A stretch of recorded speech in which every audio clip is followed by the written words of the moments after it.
I'm Jim Laughlin, lawyer in town. My office is on North Main Street here in town. For Mr. Gallo, this is a special permit application for a car wash in an RF40 zone. It is a feel-good application. It's a feel-good application because after decades of being left behind, a building that may 100 years ago have been state-of-the-art and prominent in the community has been left behind in a more demanding market.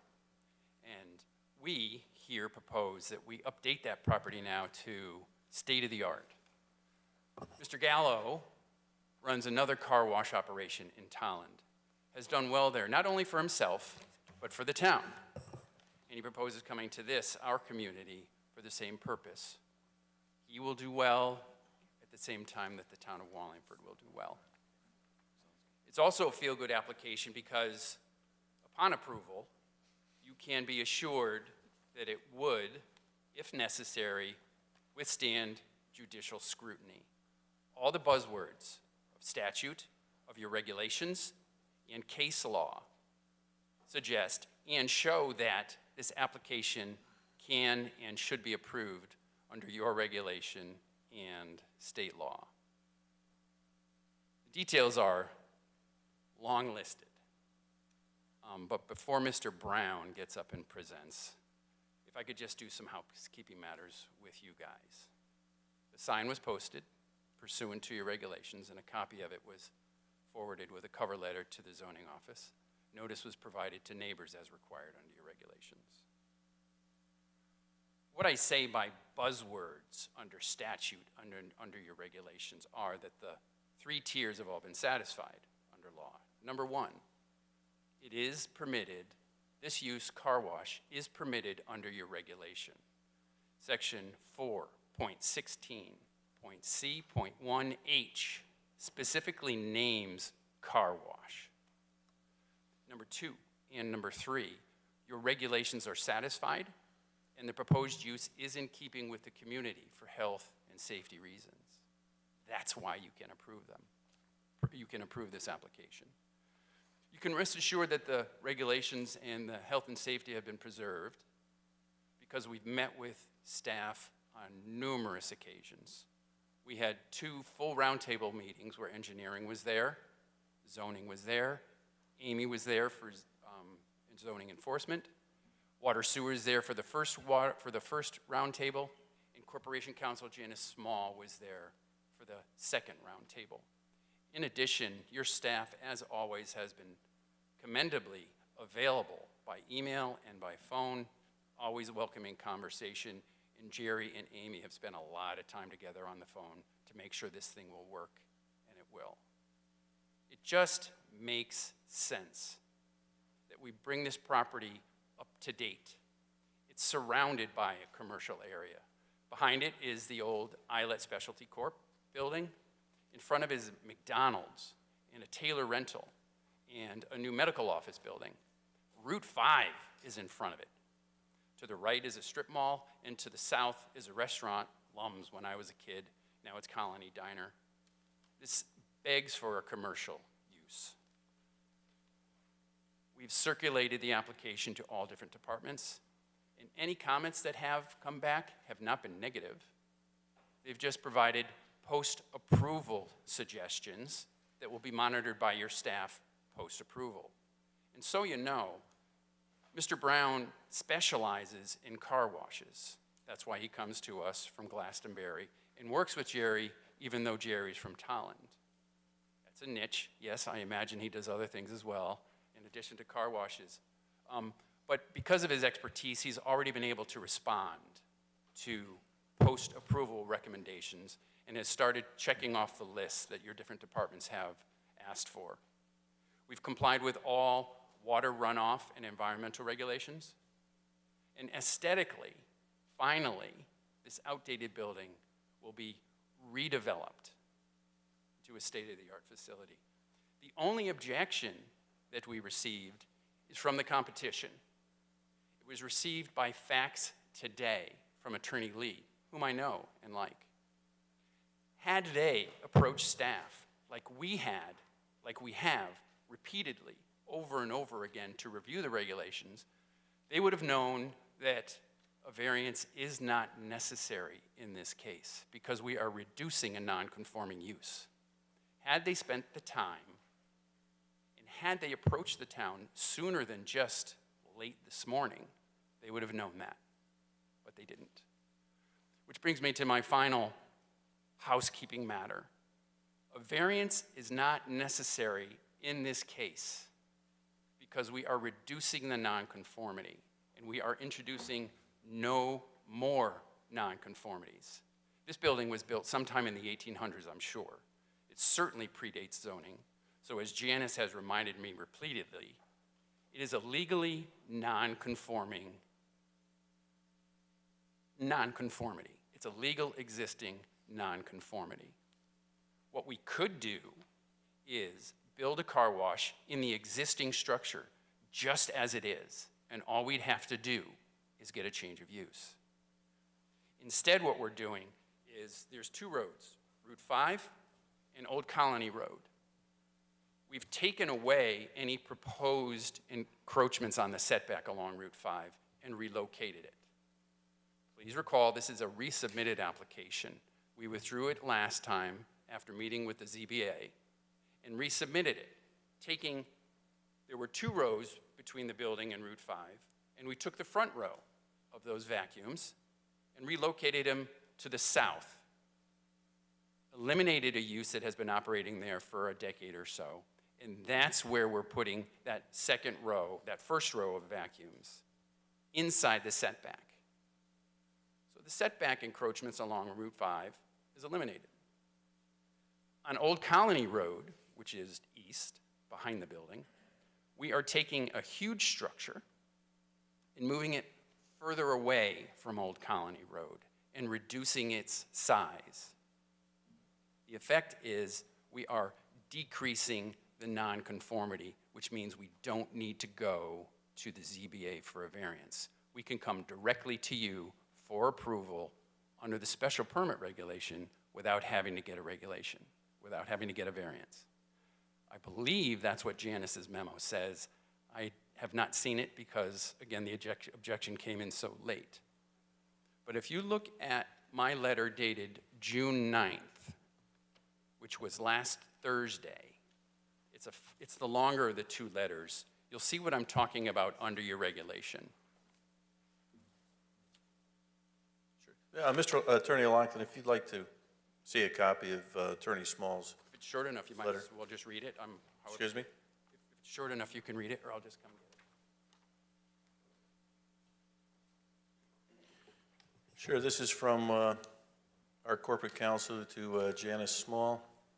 Well, I guess you can read it, as we don't read all of the other correspondence, but you can see exactly what she said, and it basically said, it is my understanding that the application looks to reduce existing nonconformities on the property. A property owner is entitled to rebuild a nonconforming structure, and here they are looking to do so where the reduction in the nonconformities. Since they are entitled to do so, they do not need a variance. Section 6.13.B2 is complied with in that there are no increase in the nonconformity. That section 6.13.B2 is referenced in my letter, and it's also copied so you can review it for yourselves. Page 1 and 2 is my letter. Page 3 is the math that shows that we're reducing the nonconformity so far as the setback encroachments, nearly 70%. In addition, the building will be smaller. The fourth page is my rendering over what you see as the application map, where the existing structure is the heavily hashed. Those are the encroachments of the existing structure. The lighter penned area is where the proposed structure encroachments will be, and that's it. That shows the nearly 70% reduction in the nonconformity. And then the last two pages are a copy from your regulations, and they say, under 6.13.B2, structures failing to meet any requirement of these regulations shall not be altered if the result would be an increase in the nonconformity. So the converse is correct. Because we are not increasing the nonconformity, the building can be altered. Those are words from your corporation counsel. So, we've known one another for a long time, believe me. But in addition, Janice Small said herself, a variance is not necessary. With that, certainly whatever questions you may have for me, happy to answer, but Matthew Brown is the expert who will be able to provide detail for you about the application. Sure. Well, you did some housekeeping. We just have a little bit of housekeeping to do, and I believe there was another correspondence that we received on the application that Mr. Allison wants to note for the record. Thank you, Mr. Chairman. There is some multi-page document. It's undated, unreferenced, really. I'm not quite sure how to note it properly. On the bottom, it references some of the minutes from the ZBA meeting on March 21st, 2022. And then there's a cover letter that asks to review those minutes regarding denials of variance. It's very peculiar. Do we have, who's it from? I have no idea. Oh, okay. I have the envelope, but there's no return address either. Okay. All right. Good enough. With that, the applicant, please continue your presentation. Good evening. Again, my name is Matthew Brown. I'm a registered professional engineer here in Connecticut and vice president with Barton and LaJudas located in Glastonbury. I'd like to take some time to walk the commission through existing conditions and proposed conditions as per this proposed development. The existing site, as Attorney Laughlin identified, is in the R40 zone. The total space is 1.52 acres. It has frontage on both North Colony Road as well as Old Colony Road. There is a curb cut, existing curb cut located on both frontages as well. The existing site has a total of 3 different structures on the site. On the northern portion of the site, there's a large building that's approximately 8,515 square feet, and then a small shed located there. And then down on the southern portion of the site, there's a approximately 336 square foot structure, which until recently was a pool business that was operated out. Basically, the primary structure has long been substantially vacant and unused. The existing site is very flat, although there is a minor grade from west to east towards Route 5. At maximum, there's about a 4-foot change in grade from the back portion of the parcel to the front. The existing site has very little defined circulation. There are parking areas up to basically the property line around all sides. There's very little existing landscaping on the property. There are 2 mature trees located here and here that are within the town's right-of-way, a small landscaped area here, and then a small overgrown area in this area. This small overgrown area is going to be eliminated. The trees will remain, and then a very small portion of the existing landscaped area on the southern portion of the property will be disturbed, most of it being remain. All existing structures on the site will be removed as part of this proposed development.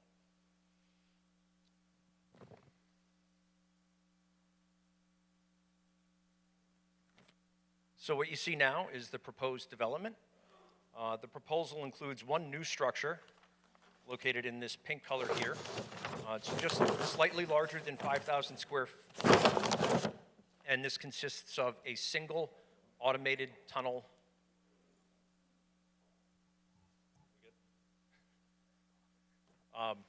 Excuse me, sorry. A single automated tunnel car wash. So there's no manual car washing here. It's all automated in the tunnel. As is existing, there will remain to be 2 access points to the property. The first is on Route 5. The existing access drive curb cut will be widened slightly to allow for 1 lane in and 2 lanes out. So there will be a dedicated right-hand turn lane, as well as a lane where you can go straight and left. That curb cut will be aligned better with the curb cut that's across the street and will line up with the existing signals heads that exist at this intersection. So this is a signalized intersection with a dedicated left turn lane into the site, and we will be providing a dedicated right turn out from the site. The other entrance will be located on Old Colony Road towards the back. So as somebody enters the site, if you were to come in from North Colony Road, you would enter here and wind your way around to the back of the parcel into this area, what we refer to as the queuing area. If you were to come into the site from Old Colony Road, you would immediately turn right into the queuing area.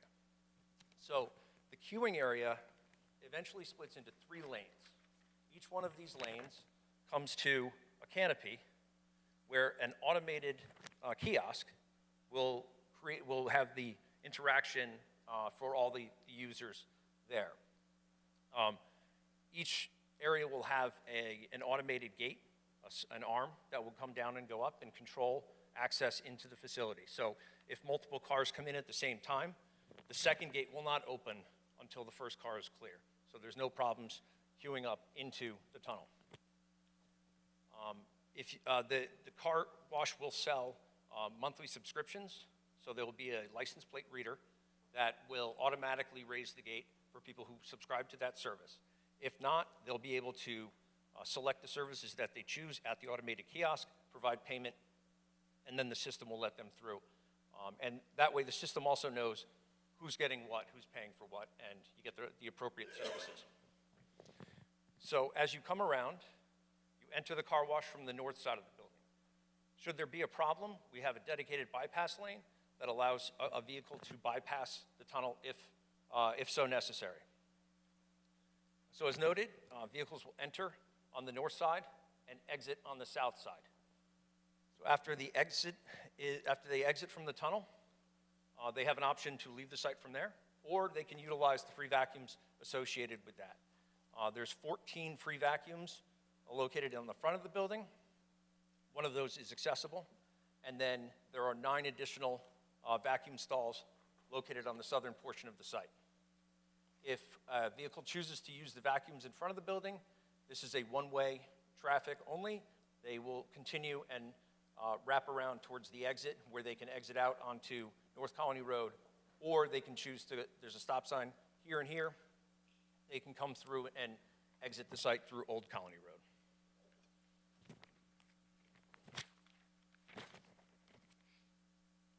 A combination of pavement markings as well as signage on the site will guide customers through the site and into the appropriate location.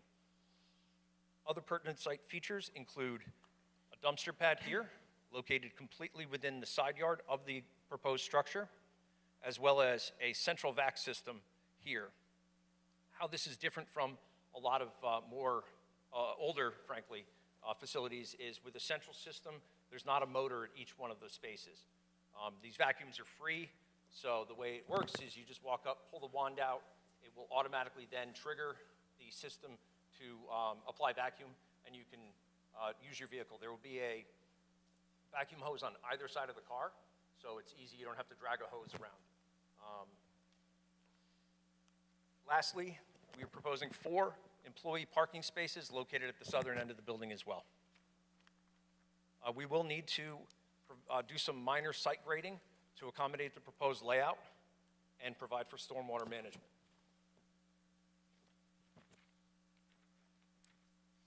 So it's important to note a few things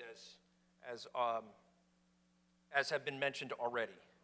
The proposed design, when compared to existing conditions, reduces overall lot coverage, increases open space on the site, and then reduces pre-existing nonconformances. Specifically, the side yard setback nonconformance located along here, which is currently about 5.5 feet, is eliminated completely. In elimination of the nonconformance related to the existing dumpster not being located in an existing side yard, as is required. The setback to Old Colony Road at the rear of the property is increased from approximately 4 feet to 8 feet. And then the addition of significant landscaping within the 50-foot front yard setbacks on both North Colony Road and Old Colony Road, where there is virtually none existing. For erosion and sedimentation control, will consist of a series of best management practices. Each catch basin, not only proposed on the site, but located in the vicinity of the proposed work, will have inlet protection. We propose a construction entrance, also known as an anti-tracking pad, at the Old Colony Road entrance, which we would propose to be the primary access during construction. And then we also propose silt fence around the entire perimeter of the site and temporary sediment traps designed in accordance with the 2002 Connecticut Erosion and Sedimentation Control Manual that will serve to treat construction stormwater during construction. The stormwater system, stormwater will be collected from all paved portions of the site before being discharged into existing drainage systems. At the front of the site, there'll be 3 new catch basins, which will all flow through a hydrodynamic separator before being discharged to the existing system. In the back, stormwater will flow via sheet flow into an existing or a proposed water quality basin and stormwater management basin. That basin will serve to mitigate peak flows after post-development. The calculations show that for a more routine 2-year storm, peak stormwater flow will be reduced 28%, and for all other design storms up into and including a 100-year storm event, peak flows will be reduced by 22% under proposed conditions. So the design meets all requirements for zero net increase for peak flows during design storms. More importantly, or as importantly, I think, with regards to the town's goals with regards to MS4 compliance, there is no directly connected impervious area on the site. Stormwater treatment is handled several ways. Stormwater will be pre-treated in all catch basins through the use of a 2-foot sump to collect sediments, as well as we'll have in the back, we've got a swale, a vegetated swale, which will collect stormwater, as well as the pre-treatment within the basin itself. So that here, this treatment portion of the basin is a primary treatment, and we'll also have a hydrodynamic separator here prior to discharge for the stormwater that's been collected in catch basins. So on this plan also, we've got other utilities. The site will be connected to public utilities, both water and sewer as well as gas. Fortunately, all of those utilities are located within the right-of-way and off the pavement, so there'll be no cutting into Route 5 required. The service for our electric is to be determined based upon Eversource, whether they want to provide service from Old Colony Road or bring service in. No, it's all going to... No, Wallingford Electric. Say again? Wallingford has their own electric. Oh, my bad. Sorry. My apologies. Whether Wallingford's electric company is going to want to provide service from Old Colony Road or from North Colony Road. All wash water in the site at the proposed building will be collected in a series of trench drains within the building. All of those trench drains will discharge to the back of the site. You can see here, this is representative of what's referred to as the reclaim system.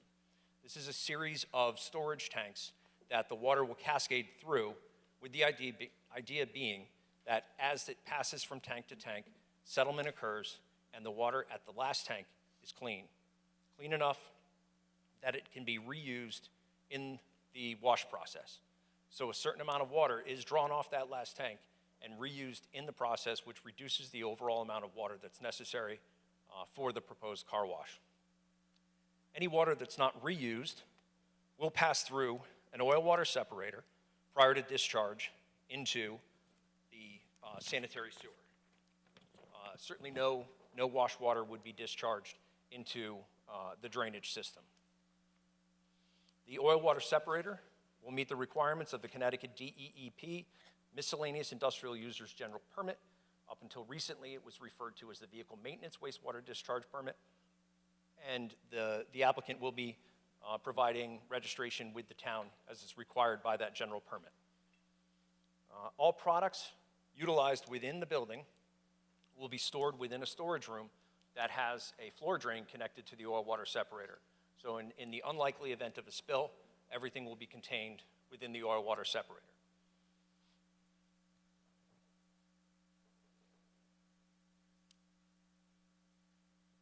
Lastly, I'd like to walk through the proposed landscaping for the project.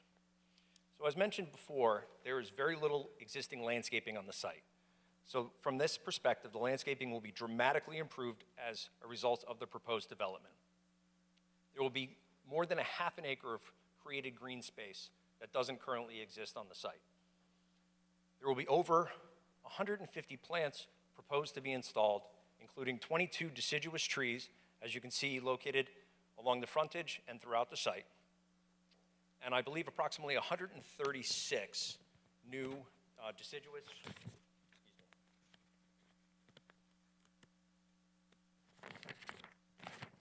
deciduous, mixed deciduous and coniferous trees and shrubs. And they will be located along the front of the building and in the islands around the parking area. Proposed lighting will include a combination of single head and double head fixtures located throughout the site in accordance with the regulations. And as well as there will be a few wall packs installed as well. Mounting height for the post-mounted lighting will be 20 feet, and for the wall packs will be 12 feet. So that concludes my walkthrough of the proposed development. I'd like to turn it back to Jim. Thanks. Before you sit down, Matt, the international traffic engineer calculation. Sure. Yeah, the regulations refer to the ITE trip generation guide, and for this type of use, they do have a specific use of a tunnel car wash. And per tunnel, I forget exactly off the top of my head what the number is. It's 41 and 78, right? Yeah, I think it's 78 is the peak afternoon. Yeah, peak afternoon is the highest is 78, which is less than the 100 trips per hour that would trigger the need for a traffic report. So the IT is the standard, and we feel that we meet that as well. What's the sidewalk situation? The sidewalk, we propose a sidewalk along the frontage here on Connecticut Route 5. The development that is located just to the north does have a sidewalk that cuts right at the property line. So we do propose to continue that sidewalk all the way across to the edge of the diner property located to our south. It's good because there is a crosswalk here with an existing curb cut sidewalk ramp located right on this location, but the ramp doesn't go to anywhere. It doesn't even get you all the way to the PED button. So this will connect everything, get everything to the PED button. So we do have to go around the existing pole here, but we will have connection to that PED button. Sidewalks along the back? Sidewalks, there are no sidewalks that we have been able to confirm along any of Old Colony Road. There's no sidewalk now, so there's no way to make that more non-conforming, so we're maintaining that non-conformance. And then the internal vacuum, the internal machines for the vacuum, or the central vac system? The central vac system? Yeah. Which part of that? They're quiet. Oh, yeah, so the central vac system, I guess the other advantage is it has a lot more insulation that can be done on it so that it does provide for a quieter system than the old traditional individual vacuums that you would see at each parking spot. And then I wish there were a quick way for you to get to know Mr. Gallo. He has a few comments for you, if that's all right.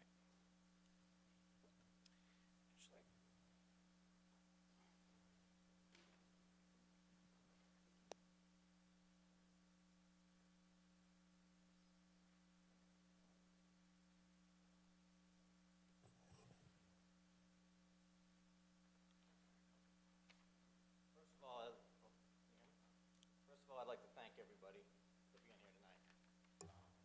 Thank you. Just, I think you need to turn it on, sir. And then also, just for the record, your name and address, please. Jerry Gallo, 15 Shanti Place, Tallinn, Connecticut. Thank you. First of all, I'd like to thank everybody for being here tonight, to pull you away from your homes on a beautiful summer night, especially to be the only application. Thank you. That's all I can say. Kevin, I'd like to thank you and your staff. Everybody at the town has been wonderful to work with. You should know that. They've been tough, but they've been fair. So I thank you for that. I'm new to the car wash business, okay? After 35 years in the quick lube and oil change business, I saw the writing on the wall that oil change intervals were getting longer. Didn't need as many oil changes. I thought this business could go away, but we'll be around. I thought, well, cars will always get dirty, so let's do a car wash.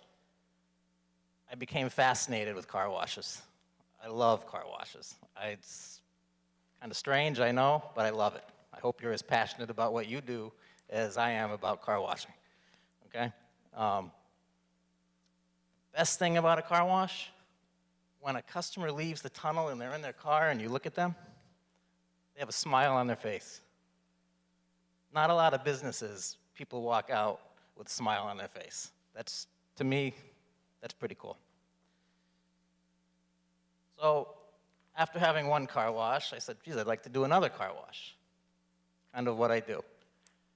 I needed to find a town and a location to build this wash. So I had a criteria. One, I needed a nice town. Wallingford's a beautiful town. The more I look at Wallingford, the more I love this town. It's beautiful. Probably one of the best kept secrets in Connecticut, to be honest with you. I needed a location on a main road with a strong retail area, This site fit that. I needed at least 1.25 acres with preferably 300 feet of frontage. This site's 1.5 acres with 400 feet of frontage. And most importantly, I needed it to be an allowed use in the zone. And a car wash is allowed at 654 North Colony Road by a special permit. So we developed a plan. We built what I believe to be a beautiful building. You don't see many car washes that look as nice as this, okay? You can see it's got a colonial look to it. Looks like it's brick, a nice steep roof. Signage is nice. They're not eternally lit signs. They're carved signs, so they look nice. Okay. I'm going to put up a couple of the slides.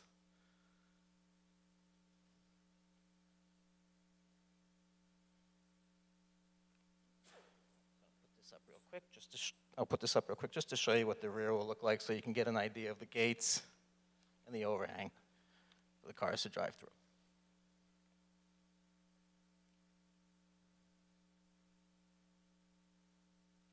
And then a rendering is nice, but this is an actual photo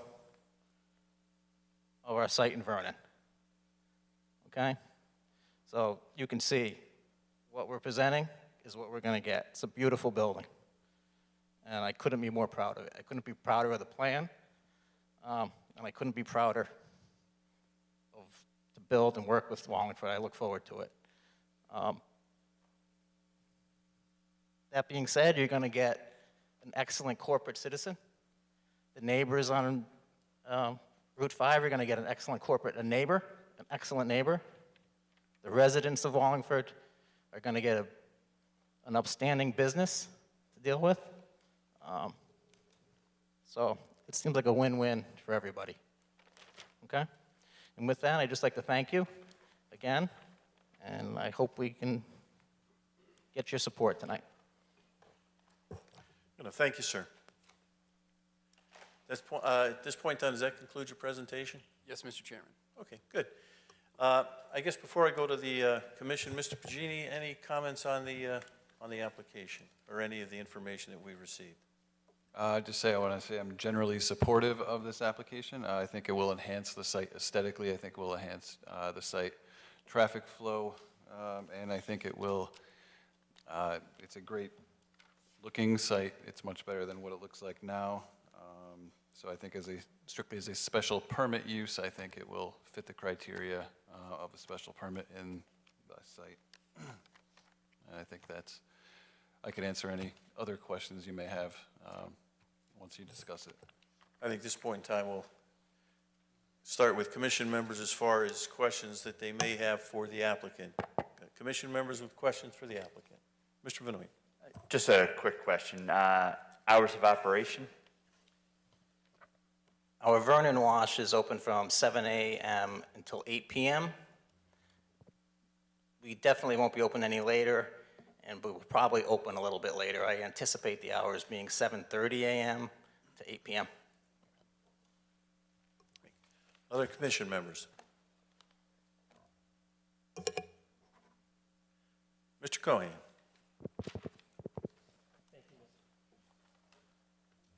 Thank you, Mr. Chairman. A couple of questions. I do like the fact that it is reducing the nonconformity, number one. I do like the fact there's going to be a sidewalk out there. That's fantastic. The real question I have is on the, and I think this is for Mr. Brown, on the, you mentioned that you're going to kind of recirculate some of the water that, is used in the car washing, and it goes through, some process, and, a lot of the water is recaptured. In the water that can't be recaptured is discharged. Could you explain a little more on that process? And really my question is, it sounds like there's going to be some type of maintenance plan, with the filters and things. And this may be part of, what the Water and Sewer Division, in their memo, it's item 4, it says submission of interior plumbing plans and a wastewater discharge survey. And I'm just wondering if this, recirculation process, again, is going to require a maintenance plan, and if this is what the, our water sewer department is talking about. So with regards to the maintenance plan, yes, there is routine maintenance that would happen on the series of tanks. So the process itself is, it all flows via gravity from one tank to the next to the next. 3 tanks? Yes. Yeah, so a total of 3 tanks. And the last tank would obviously need the least amount of maintenance in terms of scheduling, because that would collect the least amount of sediment. That first tank, would have more routine pump out and everything be required on that. So it will be monitored on a quarterly basis for sediment accumulation within the tank. And at any point at which the tank needs to be pumped out, it will be pumped out of all sediment. That goes also with the oil water separator. I believe there's an annual requirement for pumping on the oil water separator no matter what, but it would be monitored for both any potential oil collection, which is pretty unlikely in these types of systems, but you might also get a little bit of sediment. Frankly, you get much less sediment than would be typical in an oil water separator, because you've got, how many, what are they? 3 sediment tanks. And what are they, 1,000 gallons? No, so there's 4,500 gallons of sedimentation that can occur prior to getting to the oil water separator. So, by the time any water that would flow through to the sanitary sewer occurs, it's pretty much dropped all the sediment that it probably will be expected to drop. The water that is collected off of the last tank and reused also goes through a pretreatment system within the building itself. And it is used in specific portions of the wash cycle, not used as a final rinse, as you could imagine. Okay, great. It does sound like, as part of one of the conditions of approval will be the Water Sewer Division's comments. And it sounds like item 4 does, deal with this issue. Yep, and so, we're more than committed to, meeting whatever requirements that they put on us. and it does look like a nice building, so. Thank you, Mr. Chairman. Thank you, Mr. Cohen. Mr. Fitzsimmons. Thank you, Mr. Chairman. Just a couple of questions for this, but if I could, through you, Mr. Chairman, if I could start with the town planner. According to our town regs for Route 5 district, was there, when you, I think you indicated you met with the applicant or representative, Was there discussion regarding interconnection to either the neighboring properties? Because I don't see it on the plans.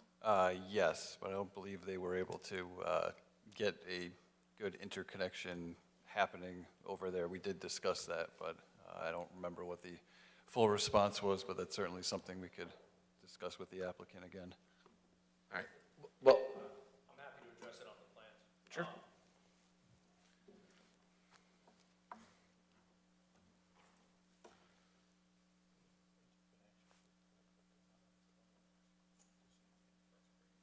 Again, Matt Brown from Barton and LaJudas. So the area that would be available for a potential interconnection would be along this property line here. There is about a 4-foot grade difference between our site and that site there, which we would not be able to make up in that short distance. This is a steeper slope here, so we do have that rather than as landscaped with turf establishment. We've proposed a crushed stone surface in that area to minimize any potential for erosion. And what about the other?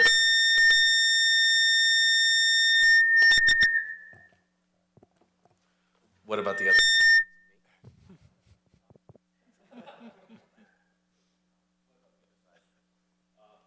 I believe on the other side here, there's parking that's right up along here that we would have, no ability to dictate the diner from losing their parking in that area.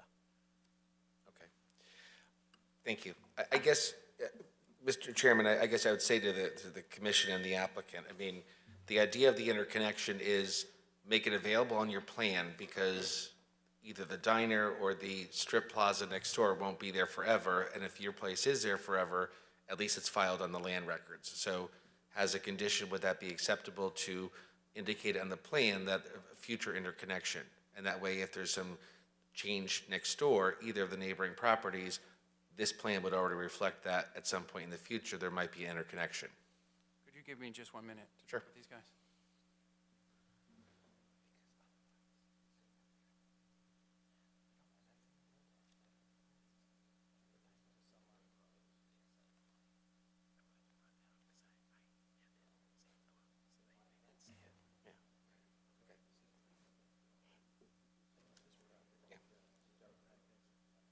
Oh, I know, but remember, this has the benefit of the light. But just on the plans, I'm not saying build it, just like we made Dunkin' Donuts do it.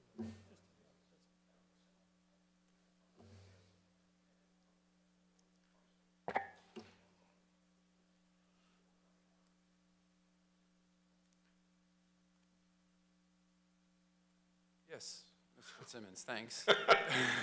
And then the only thing I'm thinking about is that would need to be subject to your review, because you would have to approve that interconnection. It wouldn't be our prerogative to approve that. Yeah. Yeah. If it makes,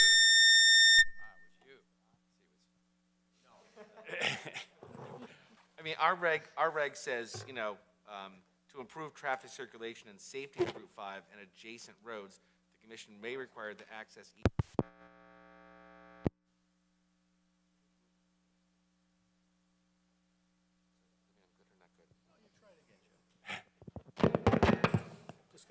Anyway, it does say it in the reg, so, and I was saying to my commissioner, I mean, putting it on the plans doesn't mean build it. Things change in the future, at least it'll be on the plans if things change. Yes. Either, okay. Thank you. And then, as you were discussing and presenting, and the picture is changed now because it's the plan, the picture you showed, where is that car wash? Because you said it's live or. That's at 56 Talcottville Road in Vernon. In what town? Vernon? Vernon. Vernon, Okay. Connecticut? I'm struggling because it's a nice building. Thank you. But there's only one car pictured. And I'm struggling with 23 free vacuums and a single car wash. Because I know what I'm not done. I know what the ICE-T report says, single tunnel car wash. And Wallingford has 5 existing car washes. They're all different. They're all different. My first thought when I saw the plans, and knowing that we're going to discuss it tonight is, can you move the vacuums in back? But 23 free vacuums in front is what I'm going to see driving down Route 5. So I'm having and I don't see the need for 23 with a single bay car wash. I know you're passionate about car washes, I'm not, but I do go to a car wash. I've been to, I think, all of them in town. I'm just having a tough time squaring that number. Okay, the vacuums, if you notice, are silver in color.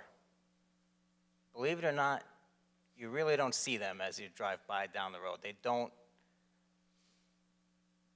jump out at you, and that's why we chose that color, okay? If you go by some other car washes, maybe in neighboring towns, you may see some poles that are very similar. They chose to make their poles very bright colored. I chose to just have them blend in. So that's why we did that. The number of 23, do I anticipate them all being used at the same time? That would be great, but that's not reality. It's just really for a convenience for our customers. I just don't want anybody to have to wait. Okay, so that's why we have the 23. Could I get away with 20? I could, and if you insist on it, I will. But it's, my thought was, just because they're there, they don't have to be used. Someone could just park there, but they're there. It's either to have them there and not use them, then add them later. And they're all within the setback. They look, I wish you could come in person, see, and they look nice. We're not going to debate nice.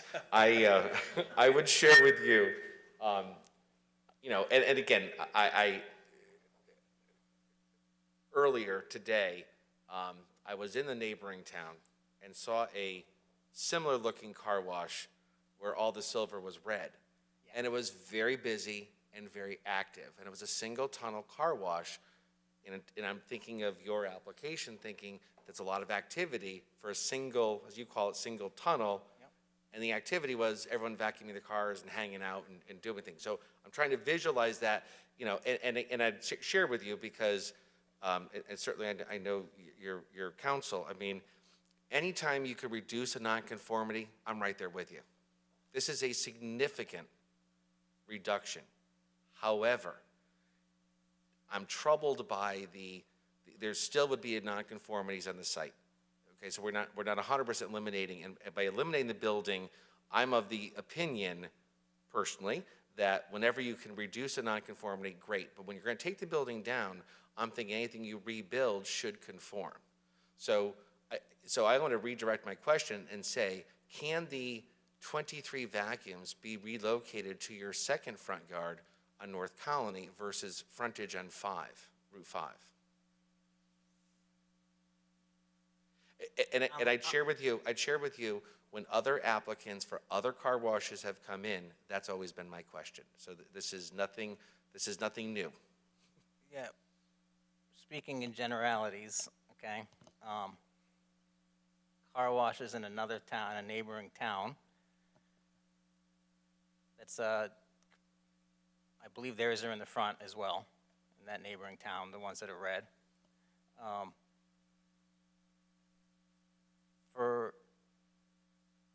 I'm not sure that we would even eliminate the nonconformity by moving them to the rear with turning radiuses, everything along that point. People are still going to have to exit out the front. And one of the challenges with the site is the fact that we do have a front yard in the back and in the front. That leaves, and I can show it on the plan.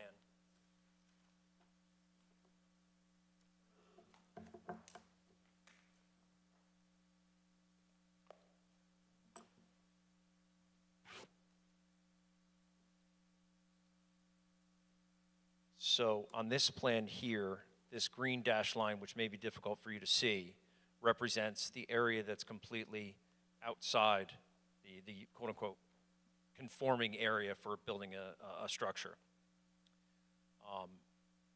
It would not be possible to do all of that and have everything be conforming. Due to the queuing space that we need for the vehicles entering, we want to make sure circulation is maintained, and then to allow the vehicles to come out and then have the appropriate turning radius to get into where the vacuums are. We feel this is the most appropriate and best option. We're not in a position where we can create any new nonconformances in the front yard. So with this, you know, as you mentioned, you know, the nonconformities are towards the rear, and we've tried to minimize the nonconformities by, you know, the setback, the minimum setback that we have now is to a canopy rather than a full structure, so it's not as visually imposing as the structure right up against the rear property line here. So in short, I don't see how we'd be able to reconfigure the site to allow for the vacuums to be put into the rear of the property. Okay. Also, I'd like to add, if you may not have noticed, but when you go to a car wash, you almost always, 99.9% of the time, make a left-hand swing as an entrance. Okay? It's where the driver is, and it's easier for the customer to make that swing. So that would also be a problem. Yeah, I'm thinking, as you see me thinking, I agree. On that, as I said, I guess my last comment would be, I think Route 5 is at times a challenging road, but at times it has improved, I think, over the years, and I think you know, the Route 5 district, the design district, I think of the Subaru dealer initially, you know, when they came in, they put in all that landscaping to conform. It looks nice. It conforms to the regs. Other properties, anytime they can conform, they should conform. So as I do think this could be an improvement, I still don't think we're where it needs to be. And I think the landscaping is an improvement, but I think the visualization of seeing a lot of cars vacuuming is just not a level of activity I think is appealing in Route 5 and certainly this area. But that's just my opinion. So thank you. Thank you, Mr. Fitzsimmons. Other commission members with comments? Mr. Hine. Thank you, Mr. Chairman. I just have one question. As Commissioner Fitzsimmons had said, you know, generally, I think we're all in favor of reducing nonconformities.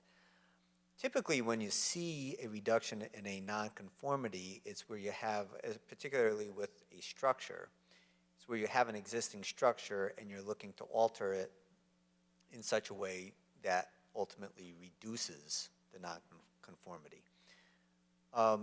In this case, this is a little bit different. This is a little bit different situation. What is being proposed here is that the existing nonconforming structure is going to be torn down completely and a new structure built. And I understand that our town council has provided us with a memo. And Attorney Laughlin, I read your letter, and it was very thorough and convincing. But one of the questions I had, you know, as you mentioned earlier, that there is an objection here tonight. And my concern is that none of the memos that we've been provided cite to any case law, and I'm sure this is not the first time that something like this has come about. I mean, in your research, Attorney Laughlin, did you find any case law that would support this type of use of this provision where the court allowed an existing nonconforming structure to be torn down and a new project or a new building built in its place? Yes. Okay. And it goes back for as long as variances have been granted. When there's a non-conforming use, if you tear it down with the intent of restoring it, you don't abandon that nonconformity. So it's okay that we're tearing down the building and then a month later putting up a new one. Yes. Yeah, well, and I could see that, because if you tear down a nonconforming building and you just rebuild it, that's one thing. Here, we're doing something a little bit different, and that's why I'm asking, is there any case law that, under these circumstances that support it? I mean, I see there were references to the regs, and that's helpful, but, a case law or a case citation would be helpful because, as you know, we have an objection here, and certainly it would be helpful if So we the had case some- law that you're looking for it's permitted to rebuild a building when the intent was to not abandon the nonconformity? Is that what you're asking for? No, what I'm saying here is we're looking at a whole different building. We're not just rebuilding a building. Right. We're building something else.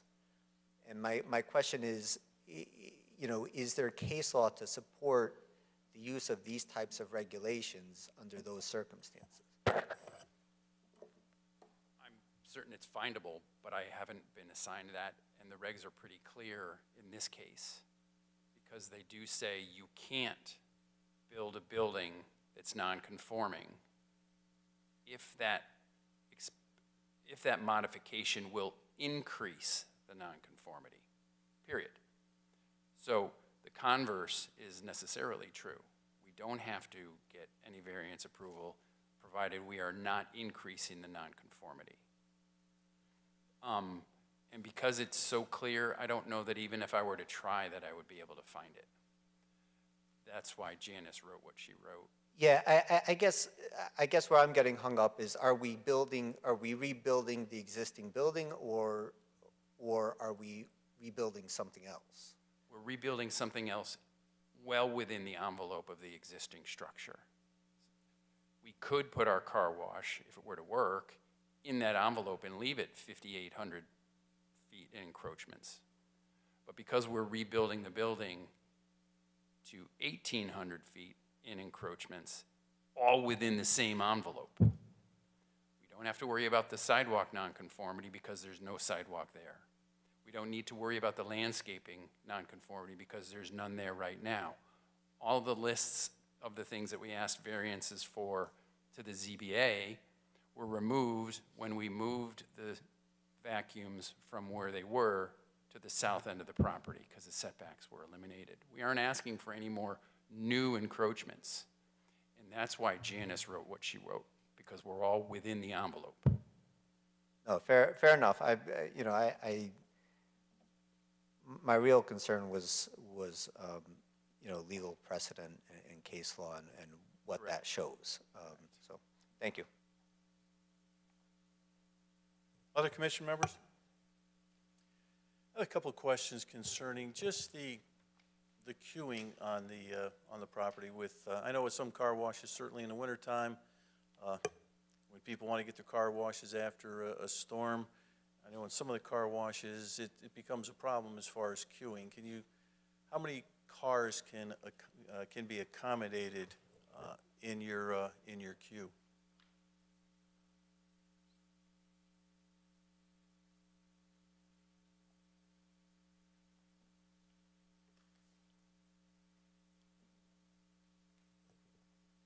So as noted, we do provide all the queuing space for behind the building, plus we have queuing space located on the other side of the access arms. And based upon previous analysis, we have more than 30 cars, space for 30 cars available in that area. So that's just behind the building, is that correct? Behind the building and correct, and leading into the tunnel, not including any of the access drive areas on the site. Okay. And then I go back to the question just Mr. Fitzsimmons had as far as just the number of vacuums. It seems like a lot, and given the fact that your vacuums are going to be free, as I understand, correct? So I can just simply, my wife says, hey, we're going out somewhere, I need a car vacuum. I can just drive, I can just drive there, and so you're creating much more activity on the property than really what's being generated by the business. So that to me is somewhat of an issue, especially with, all of the number of vacuums there. It just seems that for the actual operation of the car, and again, know less about car washes than Mr. Fitzsimmons. I never get my car washed. Yeah, well, I have a very energetic wife. But again, just looking at this, it just seems for one tunnel, there's just a lot of vacuums there, and I just don't, I have a difficult time understanding why you need them all, and especially because I look at some of them really aren't needed for the car wash itself. Again, because someone can come in and just say, I'm going to park my car and vacuum it out and leave. First, we're going to save some of your wife's energy, okay? People really don't take advantage of it like that. I kind of thought the same thing when I started doing my research on washes and I visited.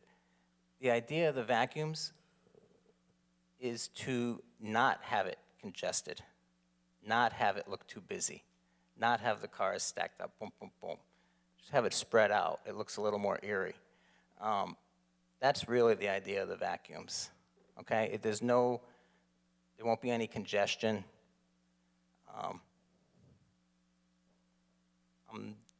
I really don't know what else to say except that. I'll add something. Yep. Again, Matt Brown, I think, at least my personal experience and what I've seen, there's a car wash similar to this in design close to my office. And I do have... If you could bring them, sir, please bring the My microphone a apologies. little bit closer. That's fine. So near my office in Glastonbury, there's a facility very similar in design to how this is with the types of vacuums and free vacuums and such. And I do have a monthly subscription to that place. More often than not, you never see people take two spaces directly next to each other. Even though the spaces are wide, we do have 12.5-foot wide spaces, which is substantially wider than a minimum requirement for a parking space. The mentality is you think it's too close, plus you don't want to bump into them when they're vacuuming and everything. So what you see here is unlikely that people would get into a situation where you'd have it completely full. They would drive by rather than pull into spaces and make sure that the entirety of the parking lot is full. So while there are, as many spaces that are shown, I think the general mentality is it's not the intent to have all of them, used. You're giving people the opportunity to provide space on either side of them while they clean their vehicle. Okay, fair enough. With that, if there's no more questions from commission members, this is a public hearing, so I'd go out to the public, entertain questions from the public. Would ask that when they come to the microphone, their name and address, and we'll start on the right side here with this young lady. We'll move back and then go more toward the center. So again, name and address, please.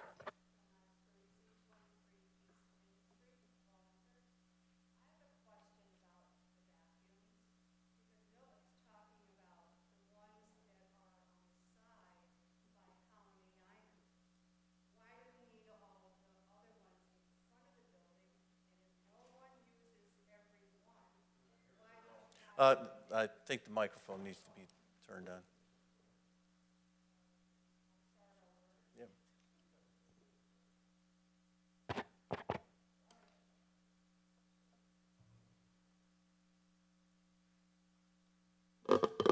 There we go. Hi, Joan Ives Parisi, 23 East Main Street, Wallingford. I have a question on the vacuums.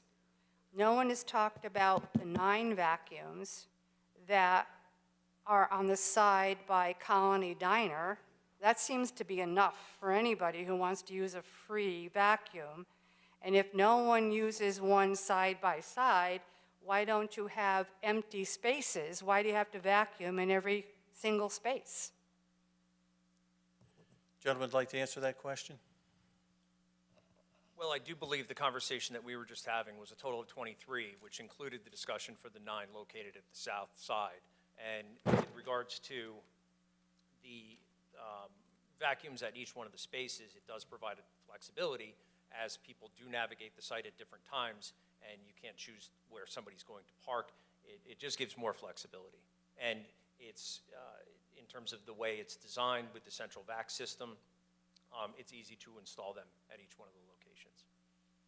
Thank you. Okay. I just think it's way too many. And I do agree with Mr. Fitzsimmons that it is not attractive. Other members, yes.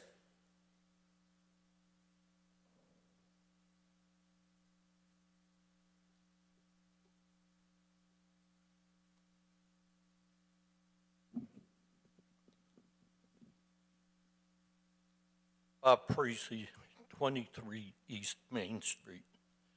I think Commissioner Fitzsimmons had something more to his question. I wish he could have elaborated on it. I thought my wife wasn't paying attention, but I'm sorry. She did a good job.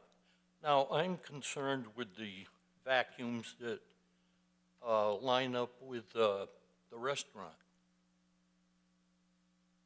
Now, they have an outside tent. Yeah, the restaurant does. An outside tent? Yes, they do. I wouldn't want to be eating there when 9 people are vacuuming their cars out. And I was in the custodial business for 40-something years. I'd like to know what the specs are on your vacuums as to how much stuff passes through into the air. In this day and age, that's very important with COVID and, you know, all the damn things that are flying around. You want to say something, sir? I'll wait. Confirming details that I'll respond with.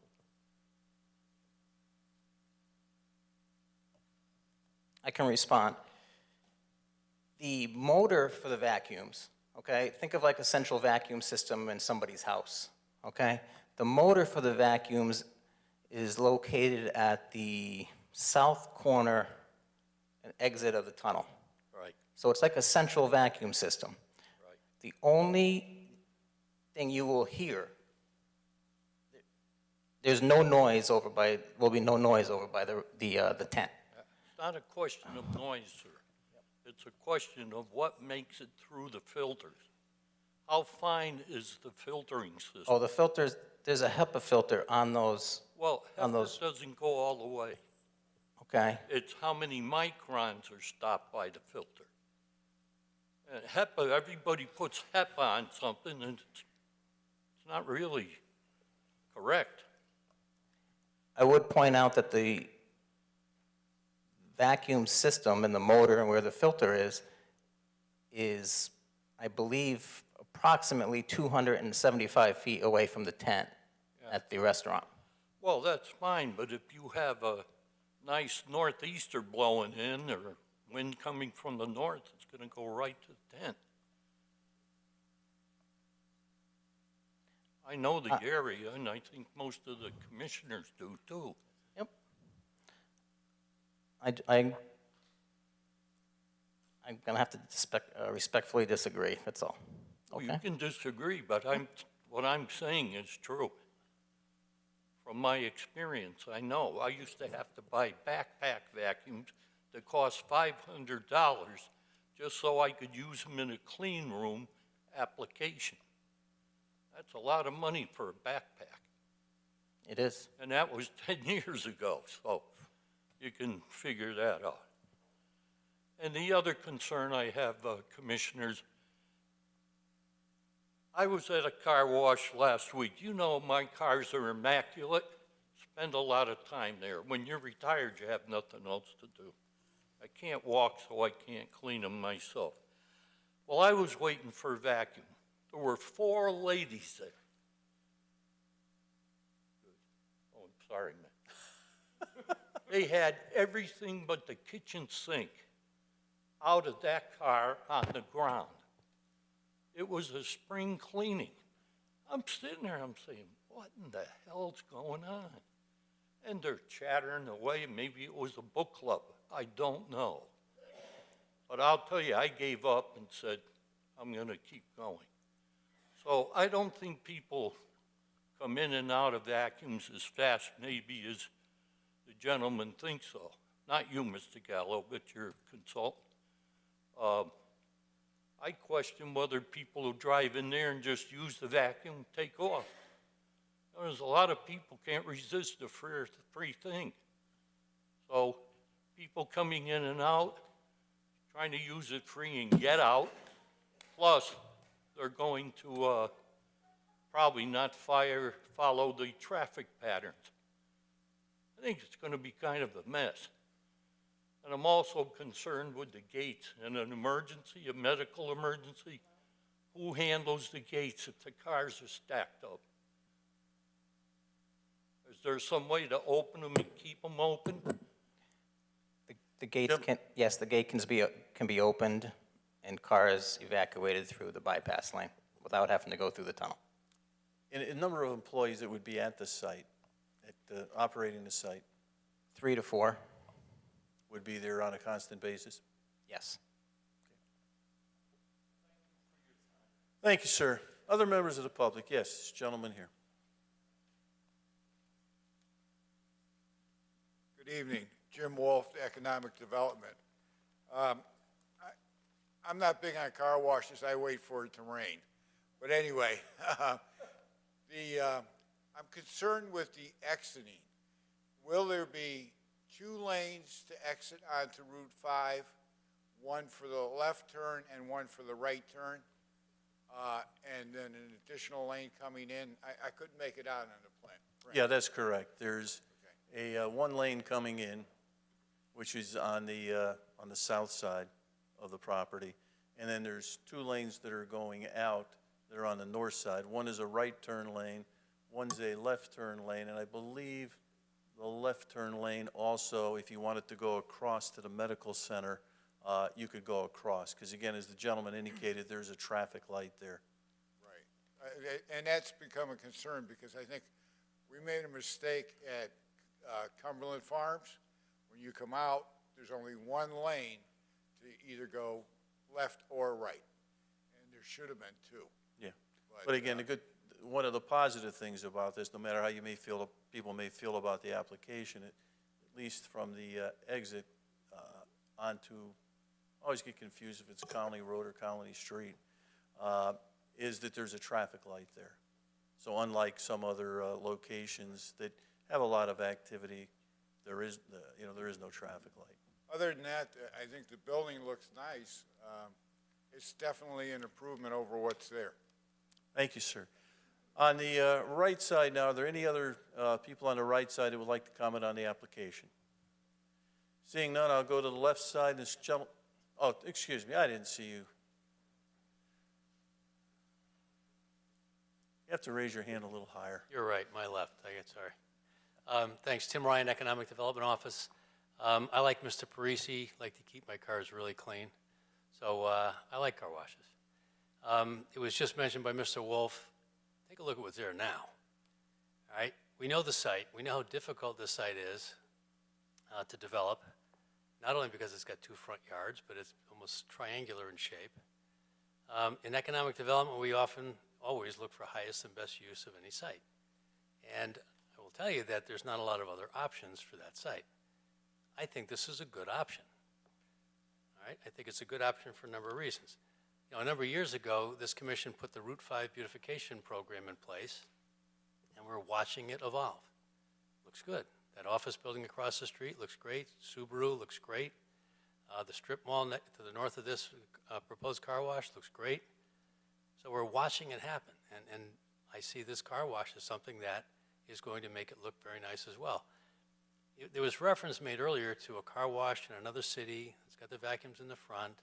I think we all know which one we're talking about. I mean, the vacuums are 10 feet from the road. Right? There's significant setbacks on this site, and there's significant landscaping on this site that pushes the visual impact of those, which I don't think is egregious, frankly, but it pushes the visual impact back quite a bit. So I'll just say that I've been working with Mr. Gallo a little over a year now, Mr. Gallo, May of 2021.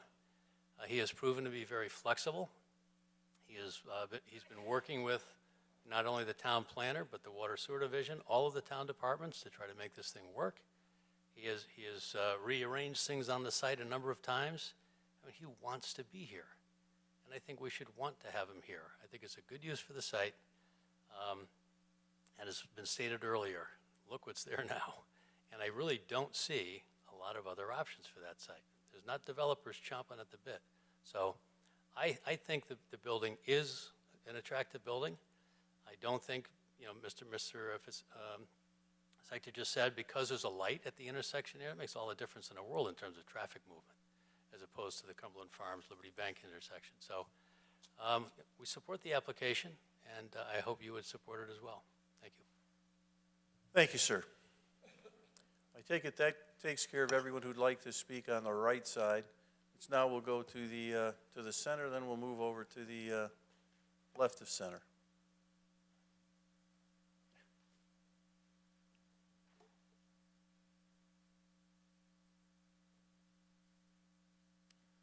Good evening, gentlemen. My name is Timothy Lee. I represent Scrubbing Bubbles, who is a car wash at 895 North Colony Road in Wallingford. Before I get started, I would like to commend the applicant on an excellent presentation and beautiful graphics. It certainly is a nicely designed plan. However, the question still remains, does the application comply with the Wallingford zoning regulations? And quite frankly, the answer to that question is no. By the applicant's own admission, the application doesn't comply with the building setbacks, with the landscaping requirements, with the sidewalk requirements. And I'd written a letter to the commission today. It was referenced earlier. In that letter, I outlined the deficiencies with regard to the plan from a zoning perspective. And we'll resubmit that application or that letter again this evening. I understand that the applicant has made some modifications to the plan. However, the modifications to the plan do not make the plan conforming with the zoning regulations. I understand the argument tonight is, hey, we agree we don't conform with the zoning regulations, but our application is less conforming than what's there. And I appreciate that argument, and it's got a certain level of appeal. However, that's an argument you make to the Zoning Board of Appeals in order to get a variance, saying, hey, I can't meet, there's an existing 20-foot setback, I can't meet that, but I can make it a little bit better than it was. Give me a variance so I can rebuild the building. And that's not an argument that is usually made to the Planning and Zoning Commission. Interestingly enough, this applicant did make that argument to the Zoning Board of Appeals in March. They presented a version of this application. They asked for variance of the sidewalk requirement, of the building requirement, of the landscaping requirement, and the Zoning Board of Appeals unanimously denied those variance requests. As part of the record tonight, I will submit the minutes from the Zoning Board of Appeals application. I hear tonight that they had gotten an opinion from the town attorney that this application does not need a variance. Obviously, that's not the opinion the town or the applicant had 3 months ago, but now that they were denied at ZBA, they've come back with this argument. And I did listen to them read the memorandum for Janice Small. And I think what's important to realize is that in this application, by the applicant's own admission, they are tearing down and removing every existing building on the site. They're not reusing the buildings that are there, they're taking it down and they are removing the building. If that's the case, the regulation that's applicable to this situation is 6.13.B3. That regulation says, nothing in this section shall permit the reconstruction of a non-conforming structure which has been intentionally taken down unless the new structure complies with all the provisions contained in these regulations. In this case, because they are removing the structures on that property, they are required to comply with the provisions of 6.13.B.3. They are required to submit to you an application which complies with all the setback requirements, all the sidewalk requirements, and all the landscaping requirements. And the only way they can excuse themselves from that obligation is if they obtain variances from the Zoning Board of Appeals. In this case, they tried that route, they were unsuccessful, but that doesn't mean they get to circumvent the regulations by arguing that they don't need to comply. With that being said, my client does oppose the regulation, and I know the commission may view that as anti-competitive. However, when my client came before the commission in 2008, 2009 to get his car wash approved, he was specifically told by the representatives of the city, of the town, that you need to submit an application that complies with the regulations. Would he have liked to have more dryers and more vacuums and more runway and bigger buildings? Absolutely, it would have been great with his business. But he was forced to comply with the regulations, just as this applicant should be forced to comply with the regulations. Thank you. Thank you, sir. Other members from the public in this general area would like to speak on the application.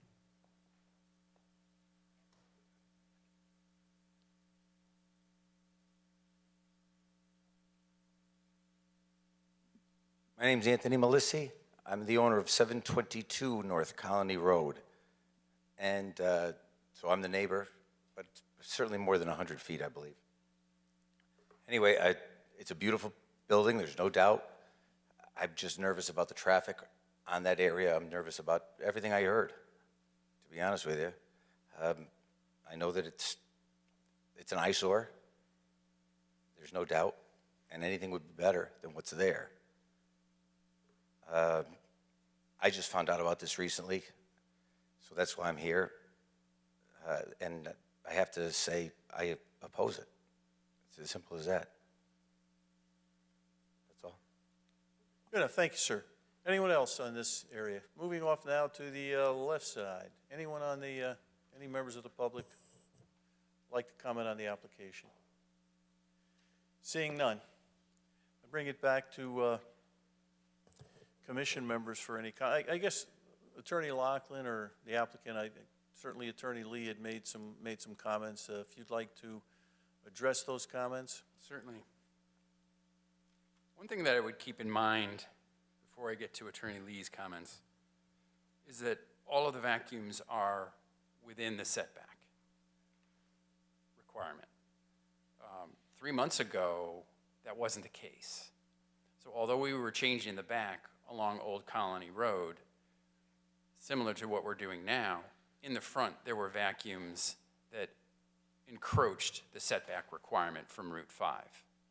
So to come back now saying we're relying on a law that we didn't present with our last application is a misstatement. Had Mr. Lee called me, had the applicant approached me, I would have explained that to them. We took the front row of vacuums and moved them south. Again, all within the setback. I appreciate Mr. Ryan's comments because he speaks the truth. Those other vacuums that you're worried about that are red are all much closer to the road. That's not the case here. Mr. Lee spoke about section 613B3, tearing down. That's the abandoning law that I spoke about. When you have a nonconformity that you're abandoning, then you must come back and comply with the regulations. But in this case, it's not our intent to abandon the nonconformity. We are presenting you with a plan. We want to do this. In advance of doing it, we're telling you we want to do this, so we are not abandoning the nonconformity. And then I'm friends with Mr. Melissi. We have numbers from the International Traffic Engineers.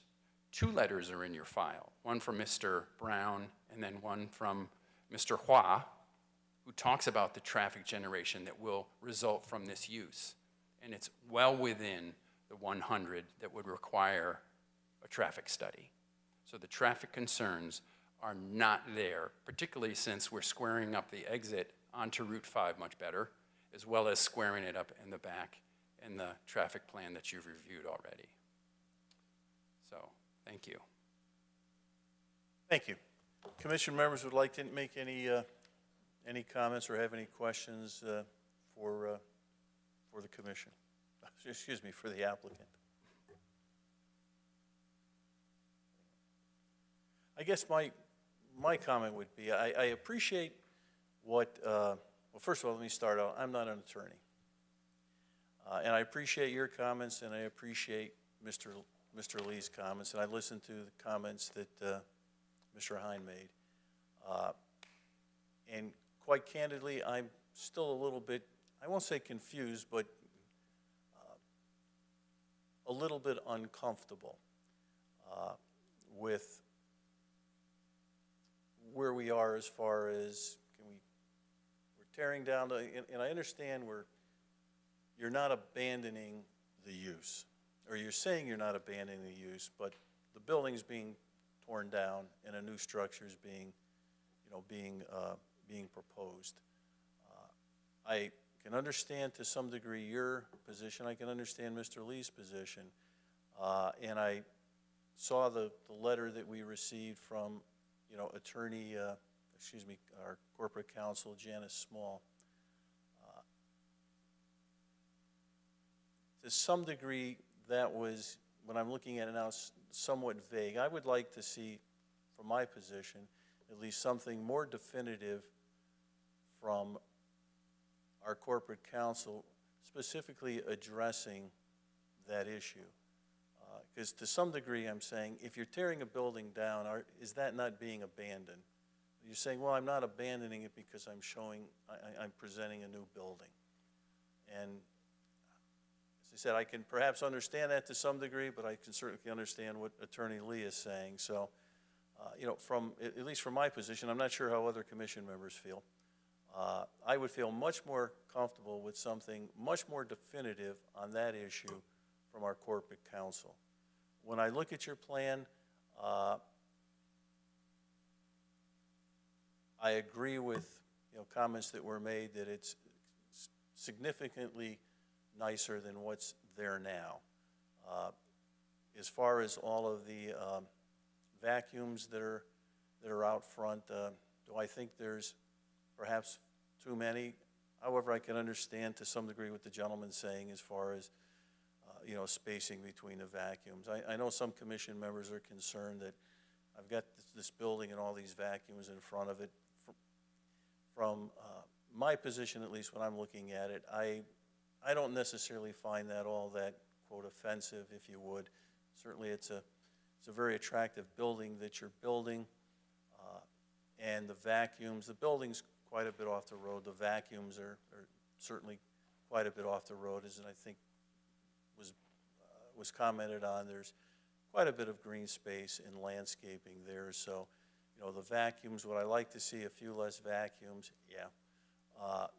But the fact that they're in the front of the building, I understand why they're in the front of the building. And given the nature of the vacuums, or at least what you've shown on the plans, again, I don't find that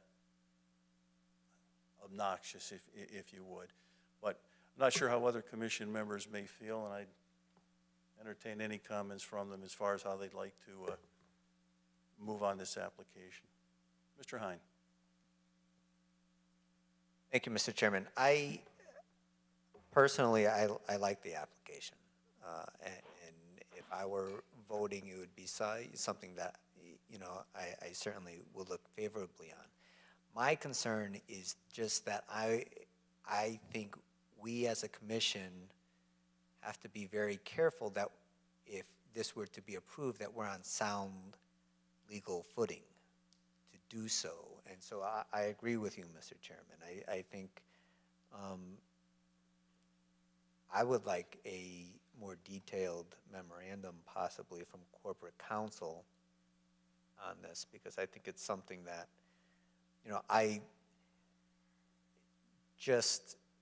I think looking at this and looking at the procedural posture of this application and the history behind it, I think it would behoove us to get a more formal and detailed opinion from corporate counsel.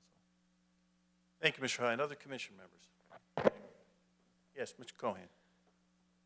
Thank you, Mr. Chairman. I really echo Mr. Hines' comments.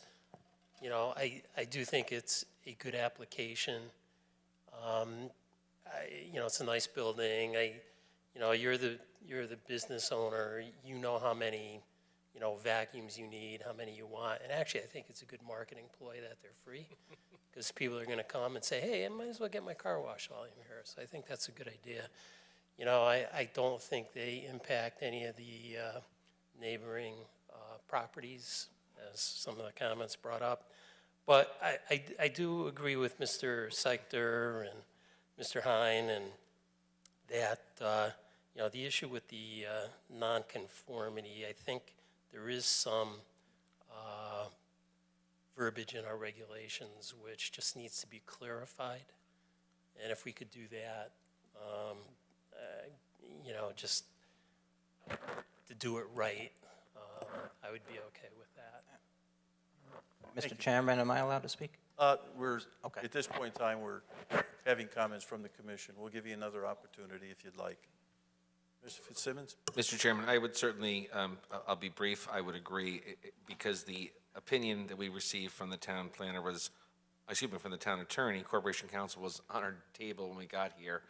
I didn't have a chance to discuss it, and so I would like further clarification from the town attorney before, as Commissioner Heim said, we go out on this. So I too would be in support of getting more detail from Corporation Anyone Counsel. else? Yes, Mr. Parent. It's very sensitive, don't, I think my colleagues on the board have made a good point in that we have Mr. Lee with one regulation, and we have Jim with another regulation, and these raised enough ambiguity that, you know, in my own mind, I can't say that's right or he's right. They both made good arguments. And I think that postponing this or holding this over for another month to get a more detailed explanation from Corporation Counsel, which would discuss the relationship of, if any, between those two regulations would just help us out quite a bit so that we can say yes or no with confidence. I guess other commission members, and I guess just to move this along, if people agree that we should continue it, I think we can just simply say yes. Yes. Thank you, Mr. Chairman. Several years ago, the Connecticut General Assembly, and they passed a revision to Section 8-2, which states that a destruction or a removal of a building that has non-conforming use does not give up that non-conforming use. So I believe our town attorney, or our Corporation Counsel is correct. However, prudence is the best path. Thank you. Thank you. And I see Mr. Benoit shaking his head yes. So I think at this particular point in time, the commission is going to continue this application till our next month meeting. But if the gentleman would like to make some final comments before we take a motion to continue it, please feel free to do that. I guess we'll see you in July. I just wanted to say thank you. I just wanted to point out, though, that as the applicant, we didn't get a choice whether or not we wanted to apply for a variance. We submitted a site plan, and the town determined whether or not there were any nonconformities, okay, and whether a variance was required. And they determined it didn't. So I just don't want anyone to think that we were trying to circumvent any zoning regulations. That's not the case at all. And we're more than happy to come back next month, get some clarity on it, so that we get the right answer and everybody's comfortable moving forward. That's all. I feel like this, just please keep in mind that that property has been there since the 80s. And when I went inside to do an environmental inspection, we didn't feel safe being inside it, okay? I mean, the gentleman talked about a north wind, and while he was eating in the tent, that building is one good north wind away from coming down, okay? So it's really not safe. But thank you for your time, and we'll see you in July. Good. All right, gentlemen, I thank you. And at this particular point in time, I'd entertain a motion to continue this application to our July meeting. Mr. Chairman, I move that we continue application 405-22, special permit car wash, G. Gallo, 654 North Colony Road. Do I have a second? Second by Mr. Fitzsimmons, voting by, with Mr. Cohan. Yes. Yes. Yes. And yes, the application is going to be continued to our July meeting, so see you gentlemen then. Moving on to our agenda, I was a bit remiss. I should have noted item number 3, new business, a site plan for GKN Aerospace at 14 Research Parkway. No action is requested on that application by the applicant, so that would be taken up at our July meeting. So if there were people here interested in that application, I apologize for not noting that earlier. Which brings us now to item number 4, new business site plan, 726 square foot accessory apartment for Jay Sabatucci at 3 Westview Drive. The applicant, please come forward to begin preparing for this presentation. And Mr. Allenson, would you please note all correspondence for the record? Thank you, Mr. Chairman. We have an interdepartmental referral. The date of submission, May 4th, 2022. Inter-office memorandum from Scott Shipman, Water and Sewer Divisions, dated June 2nd, 2022. And I believe that is it. Thank you, Mr. Allison. If the gentleman would please introduce himself and begin his presentation. Good evening. I'm Justin Sabatucci, 3 Westview Drive, and we're looking to add an accessory apartment for use for my mother. That's what we're here for. Seems like a fairly straightforward application. Any, I guess, commission, well, before I ask commission members, Mr. Pagini, any comments? No comments. He did receive a variance for the addition, so now he's proposing to come to planning and zoning and receive approval for the accessory apartment. Thank you. Commission members with questions for the applicant? Seeing none, this is it's not a public hearing, but we always do entertain questions from the public. Any members of the public would like to comment on the application? Seeing none, unless you have any final comments you'd like to make, you're certainly not compelled to make any. Nope, I'm all set. Okay. At this point in time, I entertain a motion on the application. Mr. Chairman, I move that we accept application 212-22, site plan 726 square feet, accessory apartment, Jay Sabatucci, 3 Westview Drive. Site plan request for a 762 square foot accessory apartment located at 3 Westview Drive, dated 5/4/2022, subject to 1, comments in inter-office memorandum from junior engineer Scott Shipman to the Planning and Zoning Department dated June 2nd, 2022.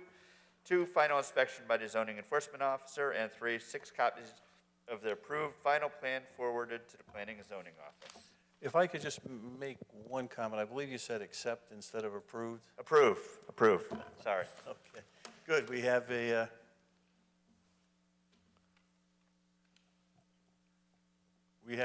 application. We have a motion. Do we have a second? I'll second, Mr. Second Chairman. by Mr. Fitzsimmons. Voting beginning with Mr. Cohan, please. Yes. Yes. Yes. Yes. And yes, your application's been approved. Have a good evening, sir. Thank you, too. Thank you. It brings us now to item number 7, discussion, an overall discussion regarding density and residential requirements in the town center zone and incentive housing zone overlay district. At this point in time, I will turn this over to you, Mr. Pagini. Okay, so I included some, where we left off in our conversation from the workshop. I included 3 different options for a possible new sub-district of the incentive housing zone.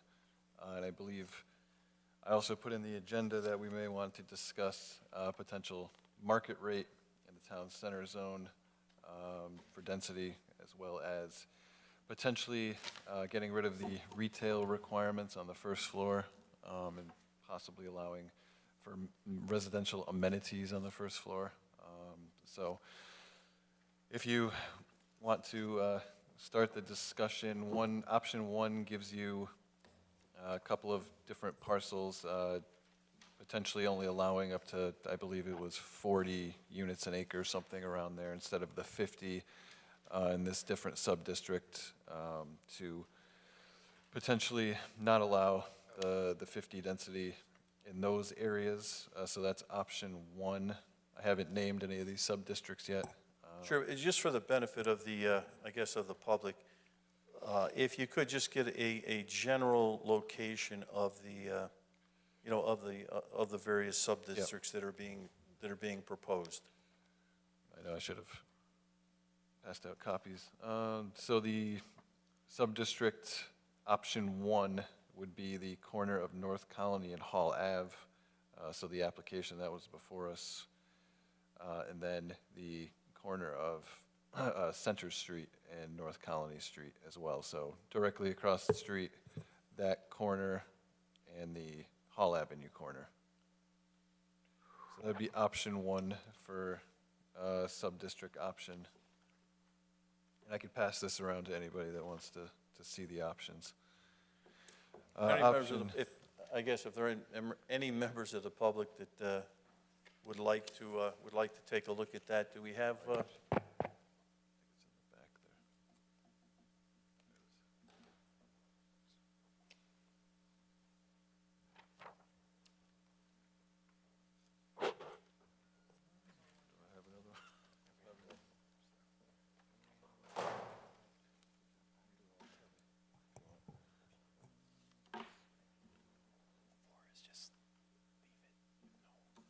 That's all I have. What's 4? Wait, I thought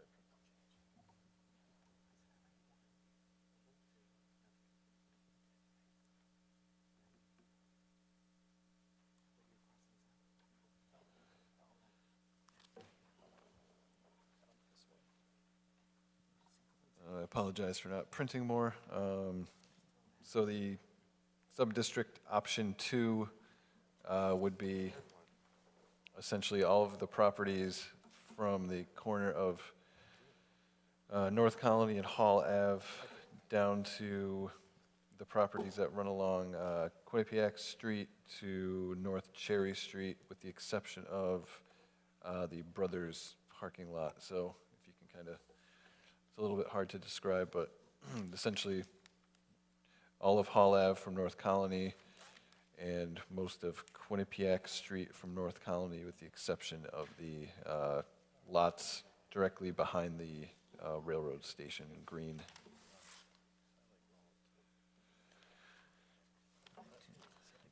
And then these option 3 would just be all of the properties that run along North Colony Street, so that bisect Hall Ave and Quinnipiac Street.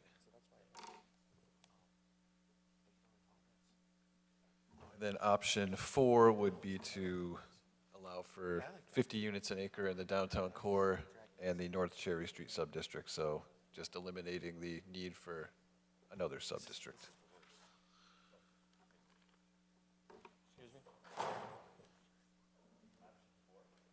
Kevin, just please explain option 4 again, please. So option 4 is just to allow 50 units per acre in the downtown core sub-district and the North Cherry Street sub-district, and not creating another sub-district. I guess I'd open up this to discussion for commission members to see what options, if any, they'd like to consider.